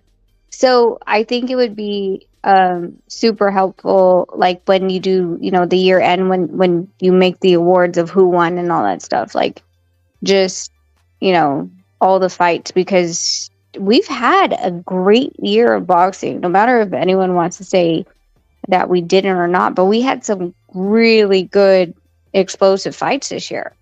And we had not so good fights too. But I just feel like, PBC, with their whole Showtime thing, it went down the drain at the end of 2023. But I mean, they gave us some good fights to say goodbye. Like, if that was the goodbye, like, here's all the fireworks and here's all the fights that you want to see, then, here you go. I mean, I wasn't mad at what I paid for this year at all. You talking about PBC with the pay-per-views you got? Yeah. Okay. Let me ask y'all this. Well, let me go to my like I said, I'm gonna have to revisit this because I might need to do a daytime version of this show too, because some people have different schedules. But definitely, I know I gotta touch on this again because the debates are so deep on some of these. I don't think I'm gonna get through it all in one night. You probably won't. But platform of the year, would y'all give it to Showtime, DAZN, or ESPN? Ooh, Showtime. Can you remind us who DAZN gave us? See, that's what I'm saying. I'm like, I don't know. I watch so much. Sure. You got Crawford and Spence. That's more. Crawford and Spence is on Showtime. That's what I'm saying. That's more than any fight out there, I think. He said that's the one. He said, you got the thing that everybody was looking for like the last 2 years before. Yeah, the Zone and Showtime was a part of the biggest DAZN one, which was Ryan and Tank. That was DAZN / Showtime. But Showtime was the lead. And the zone was robbing people of their money for that fight too. What do you mean? Because they didn't give them the fight on the zone. When you order that shit on the zone, a lot of people weren't getting the fight. I was one of them. I ordered that shit on the zone, and that shit never even came on. I had to try to get my money back. A lot of people was having problems with the zone for that Tank and Ryan fight. It worked for me. Yeah, it worked for you, but it ain't worked for a lot of people. Yeah, I thought that was propaganda, fam. I ain't even gonna lie. When I heard people saying the zone charged me 3 times for the joint, I was like, yo, y'all niggas just don't want people to watch the zone. Like, because ironically, everybody who I heard say it already had like a hidden agenda where it was like they were, pro PBC or pro, ESPN, because of their favorite fighter or whatever fighters they have access to or with those companies. So they're more plausible to everything that's going on with them. And I was like, show me the receipts, big. Like, what credit card do you got that approve $89.99 5 or 10 times? Like, because Capital One ain't gonna do it. American Express ain't gonna do it for me. You get what I'm saying? Like, yeah, I don't know about they order and they got charged so many times, but I do know a lot of people's having problems not getting a fight on the zone. Yeah. Okay. I mean, I'll tell you this, like, because usually most of the time I just watch Showtime stuff, but and the zone I watch like whatever my dad purchases. This last Saudi fight, of course, because it was in the morning, I told Nonito, I was like, hey, can you put it on the big TV while I get ready? And he put it on, and then it was like we can hear the telecast, but it was a black screen. And then he, turned off the TV again, turned it back on, did the same thing. And then because of course we have a smart TV, but then we also have Roku, we also have Google TV. I don't know why we have all 3. But anyway, we went on all 3 of them trying to get this feed. And then during the feed, I think I thought it was the main card, like their audio went out. So there's something at least for me, for that card, like there was something weird. Like it was like, why is it that we paid for it and we can't freaking see anything? Like just audio. I didn't want to hear a radio broadcast. I wanted to actually see the fight. So it doesn't surprise me. All right, Foodie pulled up. Foodie, what else did the zone give us other than Davis and Garcia? I'm trying to think. I mean, we got 3 AJ fights this year. Right. I mean, they gave you that Deryachenko and Munguia fight. I'm trying to think. Yeah, I was trying to think of what else Golden Boy might have gave us that was worth watching. They gave you that what's old boy Santion and fucking Ocha. Rocha. Yeah, Oh, that was Rocha. fire. Oh, and you got Fire. Rocha versus Ashy, and oh my God, I had that nominated for Knockout of the Year too. You're right. Oh my God, he put him to sleep at Spurs, like Goat Thriller would say. Shout out to E Thriller, the Black Picasso. Shit, you got the Yeah, I said it. Shout out to E Thriller. you got that trilogy from old boy from Nicaragua. I forgot his damn name. Yeah, that was last year. That was December of late last year. Oh, that was last year? Oh, Yeah, I that thought was it December. last Yeah, year. if I'm not mistaken. Yeah, it was in Oh. December. But yeah, no, you're right. I mean, if it was in January, I think it was in December. But it also got Bam and Sonny, Lee Wood versus Bronco Lara. Twice. Both of those were good. Twice. Yeah. Eubanks was over there too, right? Yeah, Eubanks. We got Eubanks. Yes, correct. Yeah. Right. Man, the zone, I ain't gonna lie, the zone, I can't even. Oh, you got the Katie Taylor fights. Yeah, you got the women. You got the Katie Taylor fight twice. Her versus Cameron. Mm-hmm. Twice. You got the Clarissa Shields with the other chick, right? That That was on the zone, right? That was the end of last year. I That think. that was like a multiple. No, that was Boxer, right? Boxer led that shit, right? That might have been a promotion. Yeah, but I think that was more like ESPN. That was ESPN that had those ladies on there. Was Alicia and Michaela last year? Yeah, That was 2022. Yo, Oh, but it was okay. I don't think Clarissa fought on ESPN with Top Rank, yo. Nah, they foot the bill. ESPN foot the bill for those ladies to get on there. No, not Clarissa Shields though. That's a different fight. No, I understand. Clarissa, right? If we talk about where Clarissa fought Savannah Marshall, that was 2022. Oh, okay, yeah, all right. Yeah, it's 2022. Yeah, that's what I was talking about, Mark. That's what I was talking about. The Savannah, yeah. All right, fair enough. All right, go ahead, Foodie. What up, fam? Fighter. Yeah, who you got, fam? Talk to me. What up? You say fighter of the year or fight of the year? Fighter of the year first. I want your take on fight of the year too. That's what I'm doing tonight. Fighter of the year and fight of the year. Okay. Fighter of the year would be Terence Bud Crawford, and fight of the year would be Terence Bud Crawford versus Errol Spence Jr. Tell me why. Fighter of the year would be Terence Bud Crawford because through all of the politics, he made that fight. They got that fight. He got the highest payday for both of those fighters that they've ever had. People like to say that, two black fighters couldn't sell and they sold. And he went in there and he proved to everybody that all the rhetoric was a lie. Like, he went in there and he did his motherfucking thing. He beat the shit out that man. I mean, he made that man look silly, like he had no skill whatsoever. It was a great fight. It was exciting. He went in there it was easy for him. It was fun to watch. I loved it. I will watch it again a million times. I hope they get the rematch, even though at first I was like, nah, they don't need to, but see, I wouldn't mind seeing that shit again. So that's my reason. I think it was great. It was awesome. I loved it. Fight of the year is because the same reasons. Like, it was a very exciting fight. It was highly anticipated, and let's not forget, like, he's put that fight put some people on fucking, like, there were some people who were had YouTube channels that don't have no YouTube channels no more. All the people talking the shit, like, he quieted them. He quieted them the very next day. Motherfuckers still ain't got paid for the bets that they put in for that fight.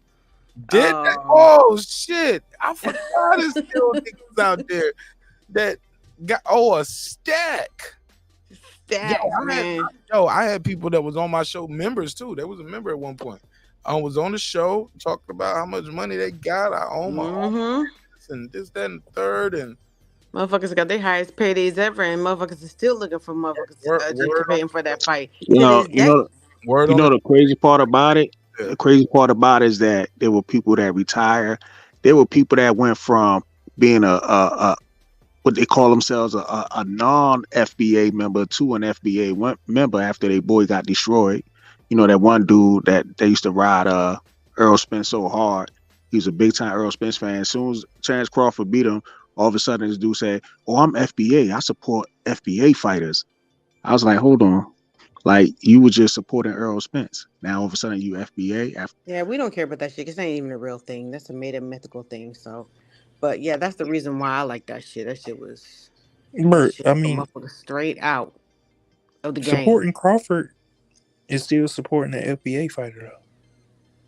That No, is I'm true. saying If you that's what I'm want to, saying. if you want to go with that criteria, yeah. That dude was shitting on Crawford the whole time, and all of a sudden, after his boy Earl Spence got destroyed, he said, "Oh, I support FBA." I was sitting up here like, this dude is a Go by fucking that clown. criteria. Like Yeah, you said, he's both still an fighters FBA fighter. are Though. FBA fighters. They're both foundational Black Americans, No, right? no technically, Earl Spence wouldn't qualify as an See, that's why FBA it's the fighter. bullshit. Oh, It's yeah, the because his bullshit. dad Jamaican. It's the bullshit.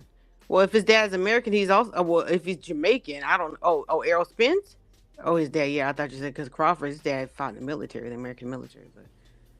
But anyway, tools of division, man. bunch of bullshit. Tools of bunch division. of BS. Don't be distracted. Don't be distracted, man. Right. I'm gonna let you know when the police. Not even a real fucking thing. Yo, when the police see Matias, he look just he just as much as a nigga as Chris Colbert, man. Put that picture side by side. Both y'all dark. All the silly ass skin color politics. Hey, look, they be like, both y'all dark skinned blonde head niggas get out the car. Hey, bro, he starts speaking Spanish there I'm too. Cuban. All right, the taco eating nigga, get out the car too. You get what I'm saying? I'm Bro, telling that's you, it. bro. He lives in Mexico. Huh? Bro, that's it. I said, good thing he lives in Mexico. All you guys to do, pay him off. But y'all get my point though, right? Like, Yeah. Your complexion. Who lives in Mexico? Matias. Oh, he does? Oh, I didn't even know that. Yeah, Puro hangs out with him often. Like, that's his home. no, he trains out of Mexico City. Yeah, I'm talking shit. All right, man. Who you got? Fighter. Well, you said fighter and fight of the year. Mm-hmm. Now, is it possible? Lisa Bills brought this up. She said, "Mark, I've just been so attached to that fight for so long. It was just so much build up, and that guy, like Nonito said, that guy was the guy of the division. He had 3 of the belts, never even been knocked down, undefeated, Olympic. He gave Floyd a black eye. He became a legend. The bullshit again. He was the eye collector. He was the rib breaker, the bone breaker. Oh, yeah, the eye collector, yeah. You know what I'm saying? The drink drinker, the car crasher. Like, he was, Yo. With that smooth hustler. He was right. The drink drinker. In the club getting tipsy, nigga. The eye breaker, the eye right. Like, he was the big Yo, right. the nigga that gave Floyd Mayweather the black eye ringer. Yeah. Shit like that, man. Yo, you showing your age a little bit too. Smooth the hustler quote. You showing your age and your coach. You definitely an East Coast nigga. Know about Smooth the hustler. Hell yeah, he from my town, man. Brooklyn all day. All right. Well, you're gonna love this next topic. Well, where we at with this, man? Because like I said, this is not gonna be the only day I do this topic. I want to because I got other segments of the best of 2023. Any final thoughts on fight of the year or fighter of the year? Because I never gave my joint on the fight of the year though. Go for it. Shoot. I mean, they all good candidates. They all named it, but we can't forget about that. What kicked it off was what Yard and Beterbiev. That shit kicked it off. That shit had some drama in there. Cause really, Yard was giving Beterbiev some issues in that fight before. Lose? Yeah, I never saw Beterbiev losing that fight. Nah. No, he was giving Beterbiev problems in that fight. Beterbiev just finally turned it up on him and finished him. Nah, the only thing that did for Yard was give him a little bit more credibility because he lost to Kovalev and everybody counted him out, and then he came back and he fought Beterbiev. And so they gave him a little bit more credibility. What has he done with that? He hasn't capitalized on it. Like, I don't think who has he fought this year? Oh no, he wasn't talking about fighter of the year. He was saying fight of the year. Yeah, he was saying that was a fight of the year type shit. He didn't say he was I done forgot about it already, but go ahead. That was a very good fight. I'm sorry. Yeah, shit. Oh man. I mean, you know, everybody has their own opinions, but I didn't completely. I mean, if you had said it, I would have completely forgot about it for the rest of my life. I forgot. Fucking fight, yo, because that shit was not like he didn't crack no code for Beterbiev, where it's like that's the game plan to beat Beterbiev. Do what Anthony Yard did. You get what I'm saying? Yep. Like, I'm gonna do what Anthony Yard did. Same old. Trust me, Dimitri Bivol is not sitting around watching the Anthony Yard footage saying, "I'm gonna do what he did." That was the same old. He capitalized on a Beterbiev's leaky defense. He just didn't have enough. All right. Well, look, let me ask y'all this. I gotta ask y'all this. Y'all wanna because I haven't seen y'all in a minute. I took me a week off, man. I needed it, man. I need a week off away from y'all crazy motherfuckers, man. But I threw a Christmas party the night of the fight. The night we booked the venue, it was just so far in advance. They didn't have that date set yet. And that shit caught up with me, and I was like, hold up, the 23rd. All right, I'm gonna just watch the fight. It should be. But I didn't know that card was gonna be stacked like that. But I had a other commitment, man. My commitment was to my family. And we hosted a great Christmas party. Actually an ugly sweater type shit. And it was like it's the first time we threw a party in a long time, you know what I'm saying? And it was dope. And I was watching the fight on my phone, and I was talking to people from the show. Anybody got a take on this? Is Wilder done? Or is it like, was it ring rust? Was it bad coaching? Did he rely too much on the right hand? Was Joseph Parker just better than what we thought? Can Wilder still get back in there? Can he beat a Andy Ruiz? Can he beat a Jared Miller? Can he beat a Joe Joyce and those type of guys? Or is it like, nah, he can't even beat those guys? Is it done? What do you guys think? Who want to take the lead on this one? I'll take the lead. Go ahead, brother. Go ahead. Oh yeah. Well, it's gonna sound like I'm hating, but I'm really not. Nah, it's always kind of thought Wilder was a little bit overrated. You know what I'm saying? Like that right hand was always made it kind of like a 50-50 fight because of that right hand. But my thing is that it seemed like he just regressed, especially after he got rid of Mark Breland. He also got rid of his old jab. Like, a man wasn't even jabbing no more, or barely jabbing at that. And then he's becoming something that he's not. They're trying to make him box instead of making him, you know what I'm saying, go to the fire like he normally do and shit. But I just think, I wasn't surprised that he lost this fight. We call it ring rust or not, but it's not like Wilder is a natural boxer anyway. He just got that right hand, so ring rust didn't really affect him in this fight. He just ain't throw the fucking punch. That's his main problem. So that's all I got, man. All right, go ahead, Brown. Yeah, for me, Mark, it's is he finished? It's kind of hard to tell. I mean, like, there's definitely something wrong because like everything that made him successful in his career up to that point, he didn't do. Like, he's in like literally in the top two of jab connects, and the jab was like non-existent. I mean, at one point, like shit, I thought Joe Joyce was going to get him out of there. I mean, I don't think he's overrated. I think people rate him Joseph Parker. I'm sorry, Joseph Parker. Excuse me. Yeah, I don't think he's overrated. I think people rate him exactly how they always rated him. He's he lacks a lot of the of what like a fighter that's been fighting their whole life. He started late. Mark Breland, developed his right hand and the delivery system, and that's what gave him success throughout his whole career. But every time, the times that he stepped up against quality competition, which I consider not Joe Joyce, but Joseph Parker to be, he's fallen short and he's not looking very good. At the end of the day, like, can he beat an Andy Ruiz, AJ, all those other dudes? I think he can, but he has to throw his right hand. He has to do what makes him successful.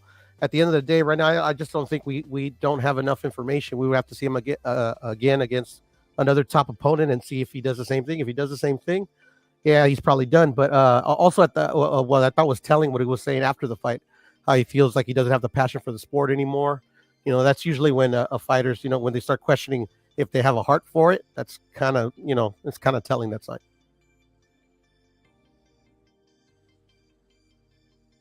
But you know, Teofimo said he asked himself, does he still have it? But he still ended up winning.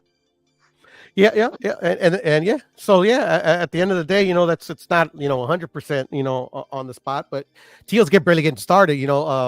Wilder's at the end of his career. So when you're at the end of your career, start saying that. That's when it's a bit more telling than when Teal. Wilder has made Teofimo's career earnings several times over in one fight. You get what I'm saying? And then he did it again. Your whole career earnings, like he made that in each Fury fight, was Teofimo's career earnings. Come on, you get what I'm saying? Yes, sir. Like double digit millions over and over again. And now even this fight, I don't even know. Has anybody talked about these Saudi purses, Foodie? I'm gonna go to the lady. Yeah, that's a good question. I don't know how much everybody got paid. And nobody's even asking about it. Everybody just assumed that everybody, they're getting that Arab money and everybody's overpaid, but I hate saying that, but hey, that Arab money. I would have let it drop, but I think they'll take me down. I don't think they like being called that, but that's how they're referred. I remember they made Busta Rhymes change that the radio version of that song. Yeah. Yeah, them motherfuckers walk into the fucking arena. They look like power and money, just nothing but power and money. I'm hitting him and singing, let me high. And that's it. I caught it. I got it. I thought it was funny. Niggas got it. But that's true. I don't know. I haven't even thought about that. I just wanted to see a good fucking card, and that's what we saw. But as far as the Deontay Wilder got it, I don't ever think he had it. But what did work for him with that right motherfucking hand, Tyson Fury, created the blueprint for that, and everybody's following that shit. So I mean, he don't really care. Like you said, he's at the end of his career. Could he beat Jarrell Big Pharma Miller? Absolutely. Like anybody could beat him. I don't even understand. Ruiz, it depends. Well, he's very inactive. He's very inactive, and he does have definitely the reach over him, but skill-wise, Andy Ruiz is a better fighter. So if he fights him on the inside, then I think Andy Ruiz could beat him. And I always thought that. As long as you don't get out there. I want to see that Andy Ruiz fight. I still want to see that. We ain't going to see that. Wilder got like maybe 1 or 2 fights left. He's 38 years old, man. Hold up. So you think he still want that Wilder fight? I mean, the AJ fight just to cash out? Well, they signed the fight. But I will say this though, there's a lot of top heavyweights that are Wilder aging up. Hey, look, contracts made to be broken, and what you gonna take the Saudis to American court? Well, the only thing he's gonna do is then he would have to retire. You could either fight or retire. That's the only 2 things that you can do under those circumstances. We don't know. They would have to come to America court, right? Or he would have to go to court over there. But I don't think he would. I mean, like, would you go over to Saudi Arabia just to get beat up? I would. Shit, the kind of money that they probably paying, we don't know. We getting Arab money. Oh, yeah. I'm sure there's a provision in the contract because I'm pretty sure that they're like, okay, these are heavyweights, anybody can lose. Let's put a provision in the contract just in case AJ loses, just in case Wilder loses, and nobody gets. Hey, do anybody think? But I think that there's definitely, because AJ usually fights. He usually signs contracts where there's always a rematch. Wilder was talking about even if he lose, one of us lose, I think people will want to see the fight before the fight, which gave me pause to pause. I was like, damn, man, why you? I think so. We need to. I still want to see. I still want to see the fight personally. Yeah, I do too. For me, I lost interest when AJ and Wilder both lost their titles. I only wanted to see that fight if they ever got back to where it meant something, other than getting a bag. Well, that's understandable. I wanted to see it then too, but that's water under the bridge. But I think that you think some people would still want to see the fight just to see AJ finally for bragging rights. They gotta have that fight, man. That's for why I want to bragging see rights. it. Shit. There ain't no other reason to. Wilder ain't gonna get no titles back. AJ is young enough to still get titles back, but Wilder ain't, and he ain't even thinking about that. It's not where his mind is at. He's trying to get this money. I ain't mad at him. He's a prize fighter, so. I'm making a drop. Fuck. I mean, listen, that song is all in my head now. I got it.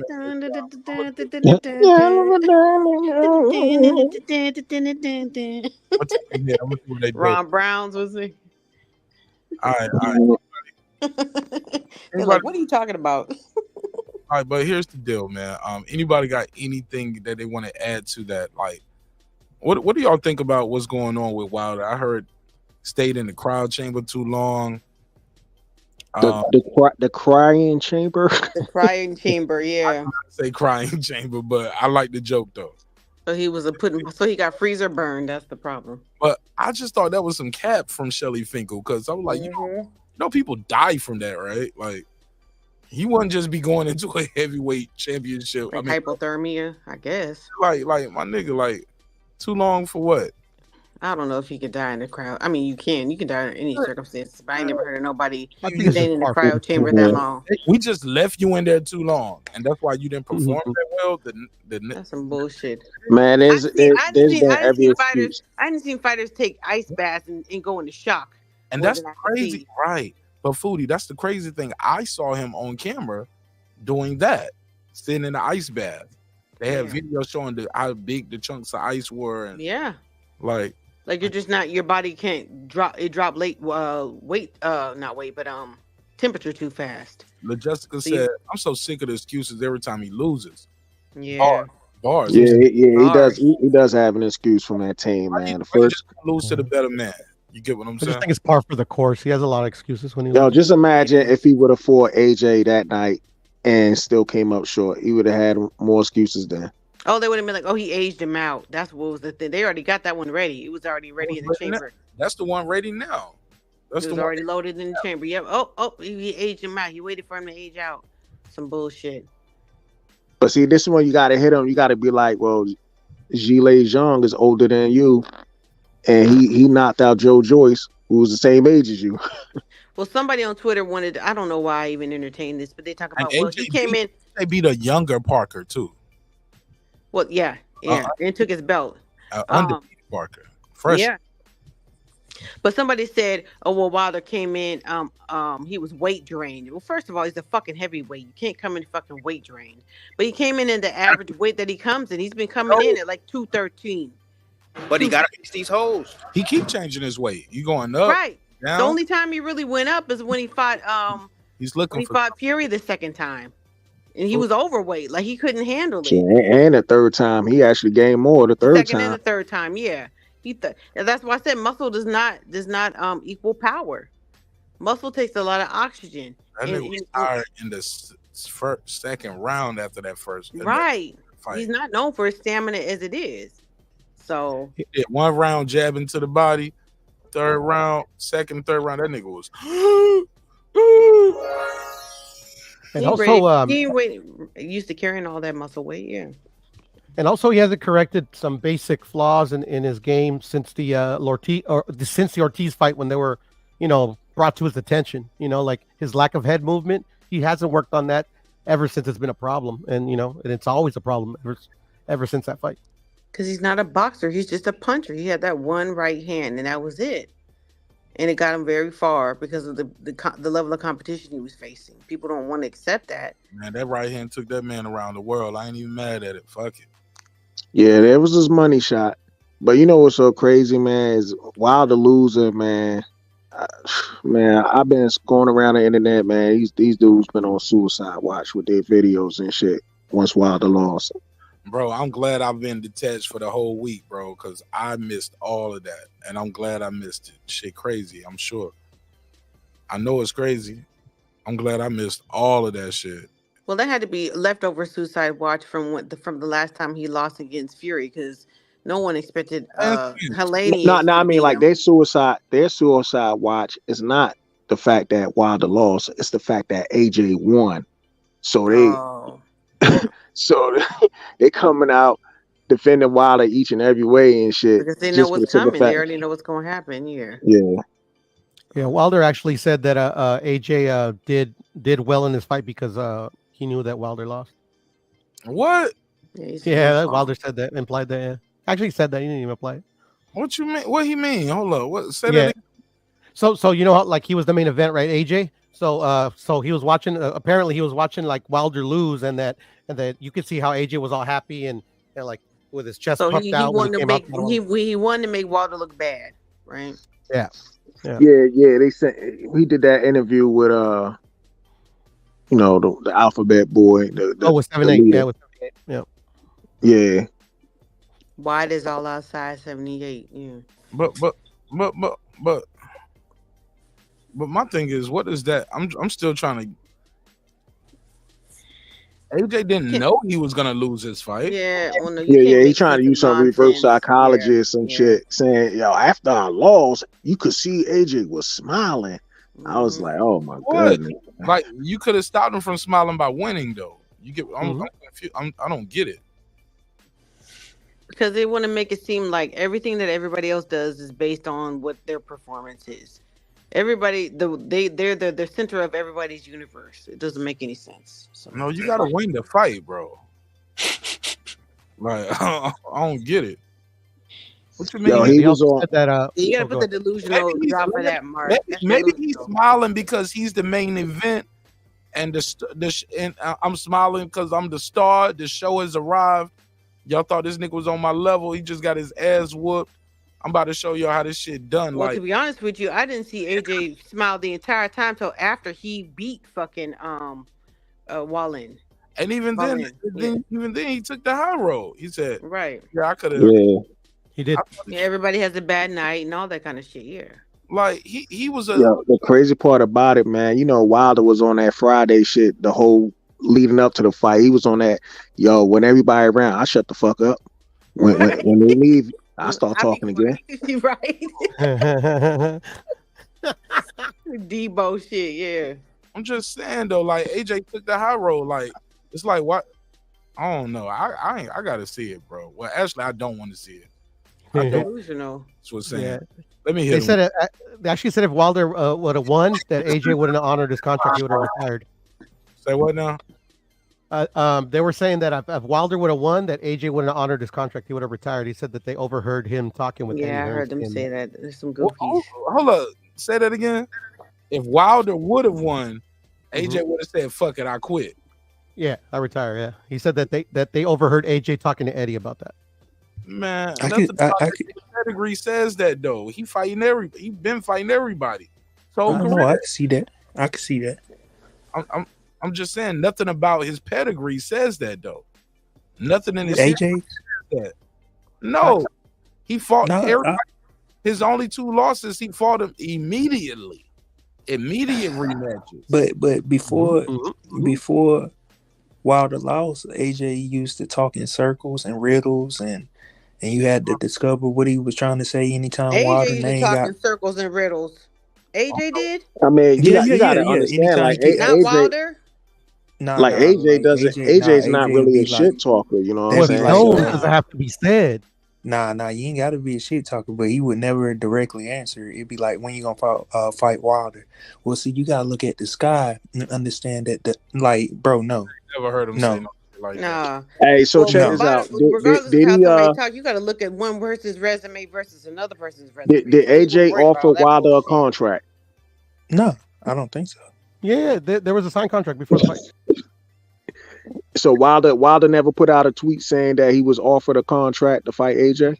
They're talking about when they were both. Oh, you're talking about back then. Yeah. Yeah. So it doesn't matter what circle, you know what I'm saying. You assume AJ was talking in. AJ was about making business moves. He offered Wilder a contract, and Wilder didn't take it. Right. Facts. And Wilder even said that. So. Yes, sir. Okay. I mean, yes, ma'am. Bullshit. Miss. That is verifiable. Verifiable information. There's audio everywhere on the internet. I still just think AJ didn't want to smoke before he lost, though.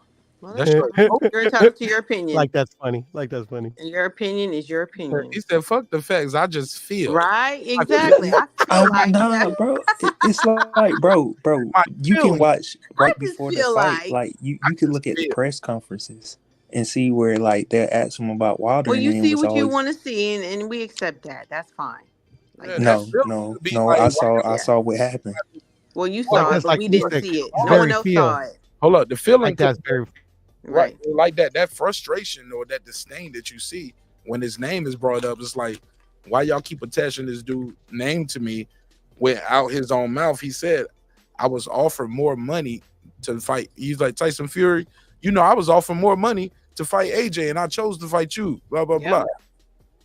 That's his words. Whoops.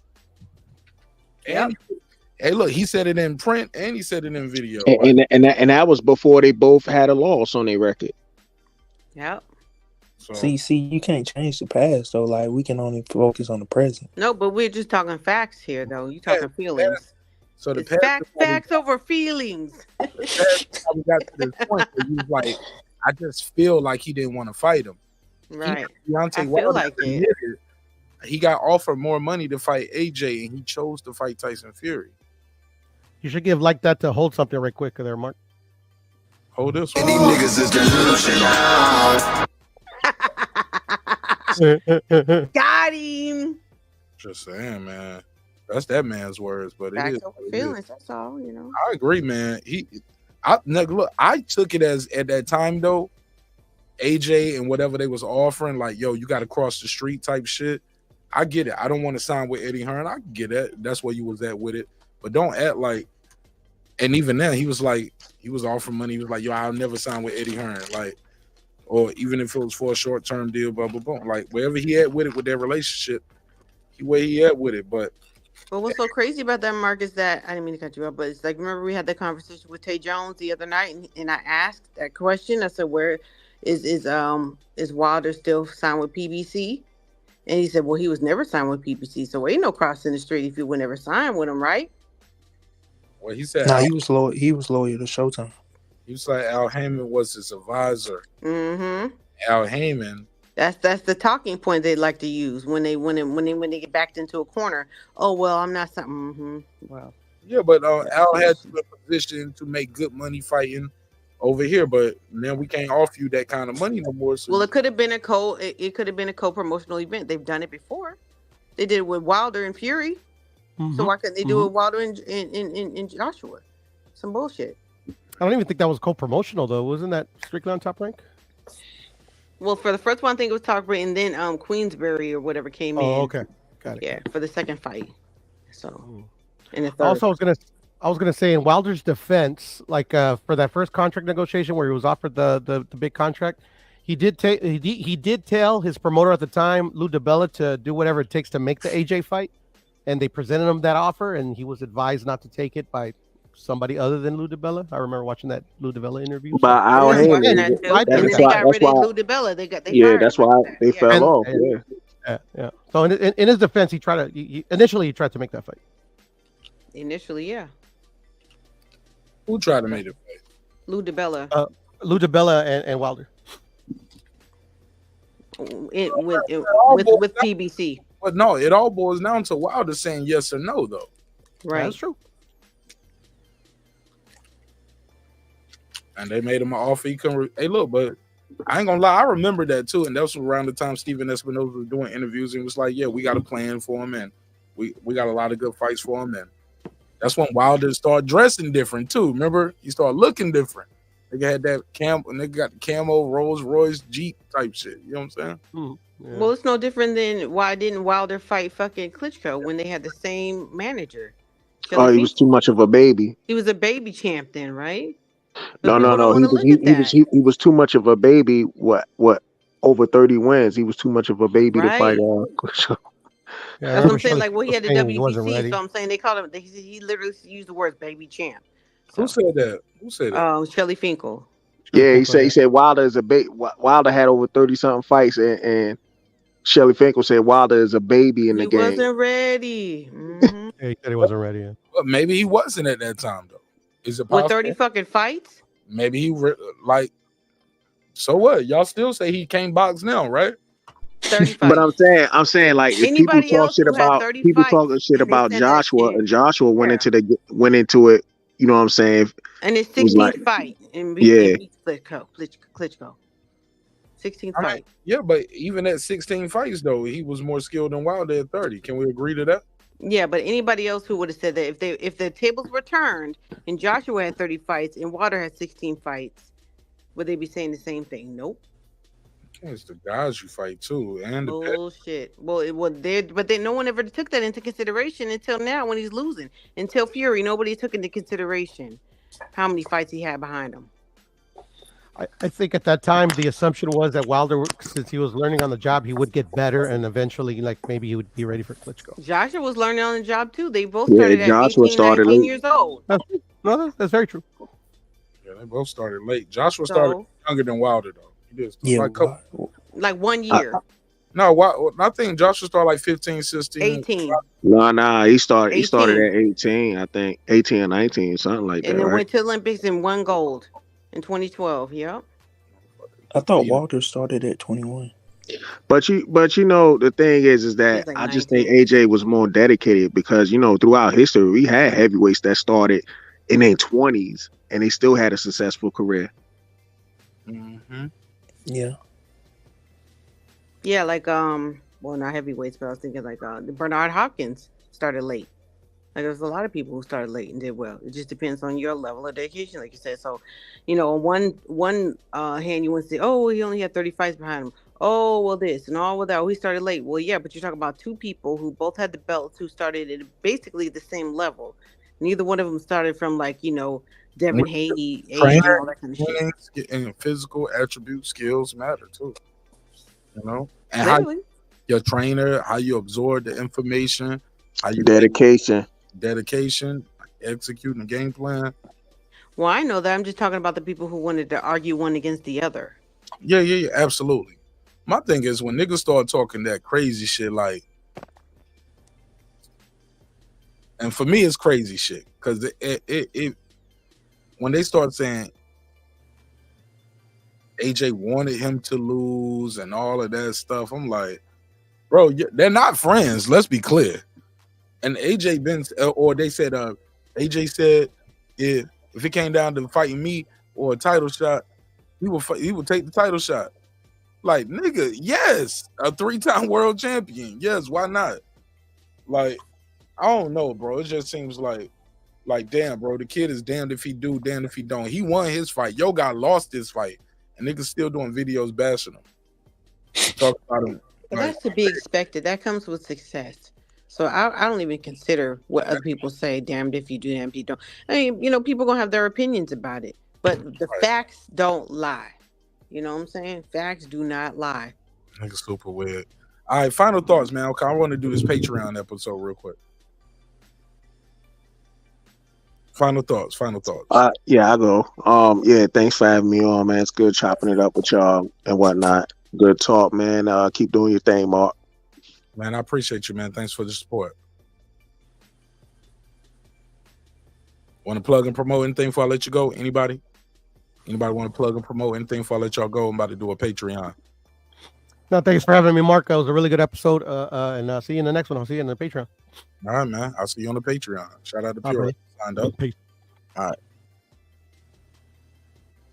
Foodie with the beauty. Like that. Final thought. Shout out my sister Nick Rich in the building. Nick Rich in this bitch. All right. Well, that's it. Foodie, your mic is muted if you was trying to talk. We can't hear you. No, I was gonna let white women only go first. Go ahead, white women only. Man, it's like that. Stop that. But you got on the screen on me. Shit, just appreciate you having me on the show, man. Putting on a great show, man. Double salute. Join the Patreon. Oh yeah, I am. All right, man. I'll see you in the next one, fam. All right, Peace. All right, Foodie, talk to me. Close us out. Take us home. This Patreon about to be good real quick, man. I gotta go. Oh yeah. I'm about to get a refill. Yeah, great show. I can't wait till the next segment. Deontay Wilder is done. That's basically it about this topic. I can't wait to Eminem can't be number one because he's white for Yeah. Patreon. Can't wait for that. Yeah. I'm gonna say that's gonna be my Patreon. Okay. Eminem can't be number one or can't be the best Nobody from any other culture can be number one in another culture. Right. According to Dr. Umar Johnson. We'll talk unless we're talking about sports, right? Mm-hmm. Sure. Oh, what you mean? What you mean? Oh, save it. Mm-hmm. I'm gonna continue to go back and forth about I heard back and forth about what my penis is, but my penis is my penis. All right. Locked in. You want to plug and promote anything before I let you go, fam? Nah, it's all good. I'll see y'all on the Patreon. All right, man. Patreon starting in less than 5 minutes. I'm gonna have that one loaded up right there, ready for y'all to go. Hey, look, Foodie, I do want to ask you this though. You still there? She hung up? Damn, lost her. All right. Well, I'll say this. She said next generation. Ugas fought 147 since 2016.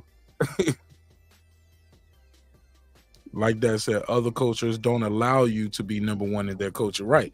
Hey, look, I will not be the number one. I can't be the number one Chinese restaurant in China. It ain't gonna happen. I'm not gonna be the number one Chinese restaurant in China, bro. I don't care how good I make that fried rice. It's your man Marq Nash Breaking Beats. Yo, if you haven't signed up for my Patreon, you're missing out. We got a free version too. Sign up for the free version. I drop some shit up there too every now and then. But definitely, it's only $5. $5. What's that? What can you do for $5 a month? What's $5 times 1 week? $1.25. What can you do with $1.25 a week? What's $1.25 a week times 7 days? Divided by 7 days. $1.25 a week. Divided by 7 days. 18 cents a day. There you go. You'll find it. You'll find that change somewhere. And if not, y'all can just watch the regular show. It's your man Marq Nash Breaking Beats. Remember, dreams require your sleep, goals require your effort. I'm going to close it out like this. Hey, man, fight of the year, I think it's unfair. Let me just start off right there. It's unfair to all of the amazing fighters out there to have to sum it up between 4 or 5 individuals. Whether guys won or lost this year, it takes a lot of courage to get in that damn boxing ring. That's why they are amongst the few in the world that do what they do. That's why they're so highly touted and heralded for what they do. So I salute all of these guys. And for me, all of these gentlemen. What do you mean by that? Your back is broken. What, a vertebrae or what portion? He's spinal. Yeah, man. Yeah, all these guys, man, deserve our credit and our respect. You know what I'm saying? For just even getting in that damn ring, man. That shit ain't easy, bro. If it was easy, everybody would try to be doing it, right? And everybody ain't jumping head over heels to try to get in this boxing ring, man. So let's show all these guys love and respect. Let's make some noise for all the fighters, whether they made the list or not. And salute to you all for providing us entertainment, putting your life on the line, for your family, for your finances. You know, for some people, they fighting for freedom. You know what I'm saying? So shout out to everybody out there who did that thing this year. Whether you won, you lost, you got robbed, got a draw. We're going to talk about that as we progress. Like I said, this is a multi-part episode because there was so many fights that went below the radar. I got to talk about that too. Like, you know, fights that were under the radar, like biggest sleepers. So we're going to do our sleepers segment as well. We're going to do knockout of the year, dud of the year. Like this was a dud, biggest dud of the year, biggest robbery. We got to do trainer of the year, manager of the year, but this episode was mainly focused on fighter and fight of the year, fighter and fight of the year. The other episodes, we're going to tie those in together. So make sure y'all locked in. Make sure you got that notification lit so you can be the first one to get the content. I will be doing a lot of pop-ups for the rest of this week leading up to our New Year's show. And New Year's show is going to be a good one. I'm going to spin the wheel for the Patreon, and we're going to give back to the audience that always gives back to us. We're going to give away some money. Give away some motherfucking money. Got to give it back. All right. With that said, man, respect is free. Disrespect gonna cost you everything: your family, your freedom, your finances, most importantly, your life. If people are wondering what's up with the Patreon, YouTube snatched my chain. I am suspended. I probably got another month. I got a month and a month. I got another month of suspension on my monetization for this channel. This channel did get suspended without monetization. So that's where you at with it. We on Patreon. So that's the way you can support the show. You can send a Cash App, PayPal, or Zelle if you want to support the show that way. But regardless, ain't nothing gonna stop this train from moving. All right. It's your man Marq Nash breaking beats. Thank you for your time. Thank you for your energy. And I'm definitely keeping my memberships on Patreon. I like how that works. I like how I can show shit that I don't supposed to show on YouTube. I can just straight show it on Patreon and not get flagged or taken down. Because what's the point of paying for a membership if, you know, we got to censor it, right? I want the membership to be like that. So I'm still gonna give you guys a shout outs though. So thank you for your time, your energy, and I appreciate y'all. Let me go ahead and end this shit. I want to do this quick Patreon real quick. Probably gonna be there for at least about an hour on the Patreon. All right, peace. Oh yeah. And you can go to marqnash.com, marqnash.com, copy your t-shirt, hoodie, coffee mug, bucket hat. We got a lot of shit over there. All right, peace.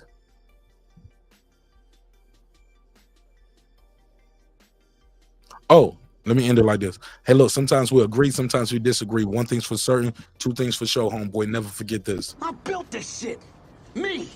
Brick by brick. And I'll be damned if I let you tear it down just because you don't like the way another nigga talk. And I mean that shit. Drive motherfucker. Patreon starts in 10 minutes or less. 10 minutes or less. Just make sure you got your alerts on. And I'll see you in 10 minutes or less.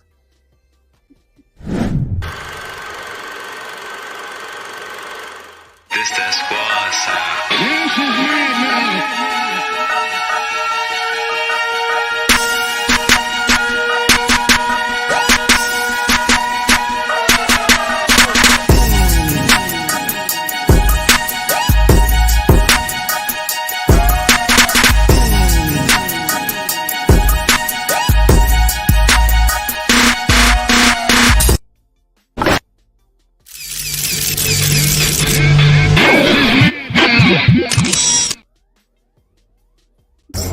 Hey, it's Antonio Tarver, champion. You're watching Marq Nash at Breaking Beats. I usually don't do drops, but I'm gonna give you one, bro. I'm gonna give you one. I love you, champ. Subscribe. I don't care how many subscribers he has. Support him. So he made all this possible. He made this possible. Nah, Dr. Mark, God made this possible, and so did viewers like you. I'll see y'all on the next one. And if you're a Patreon, I'm going to see you in about 8 minutes now. Peace.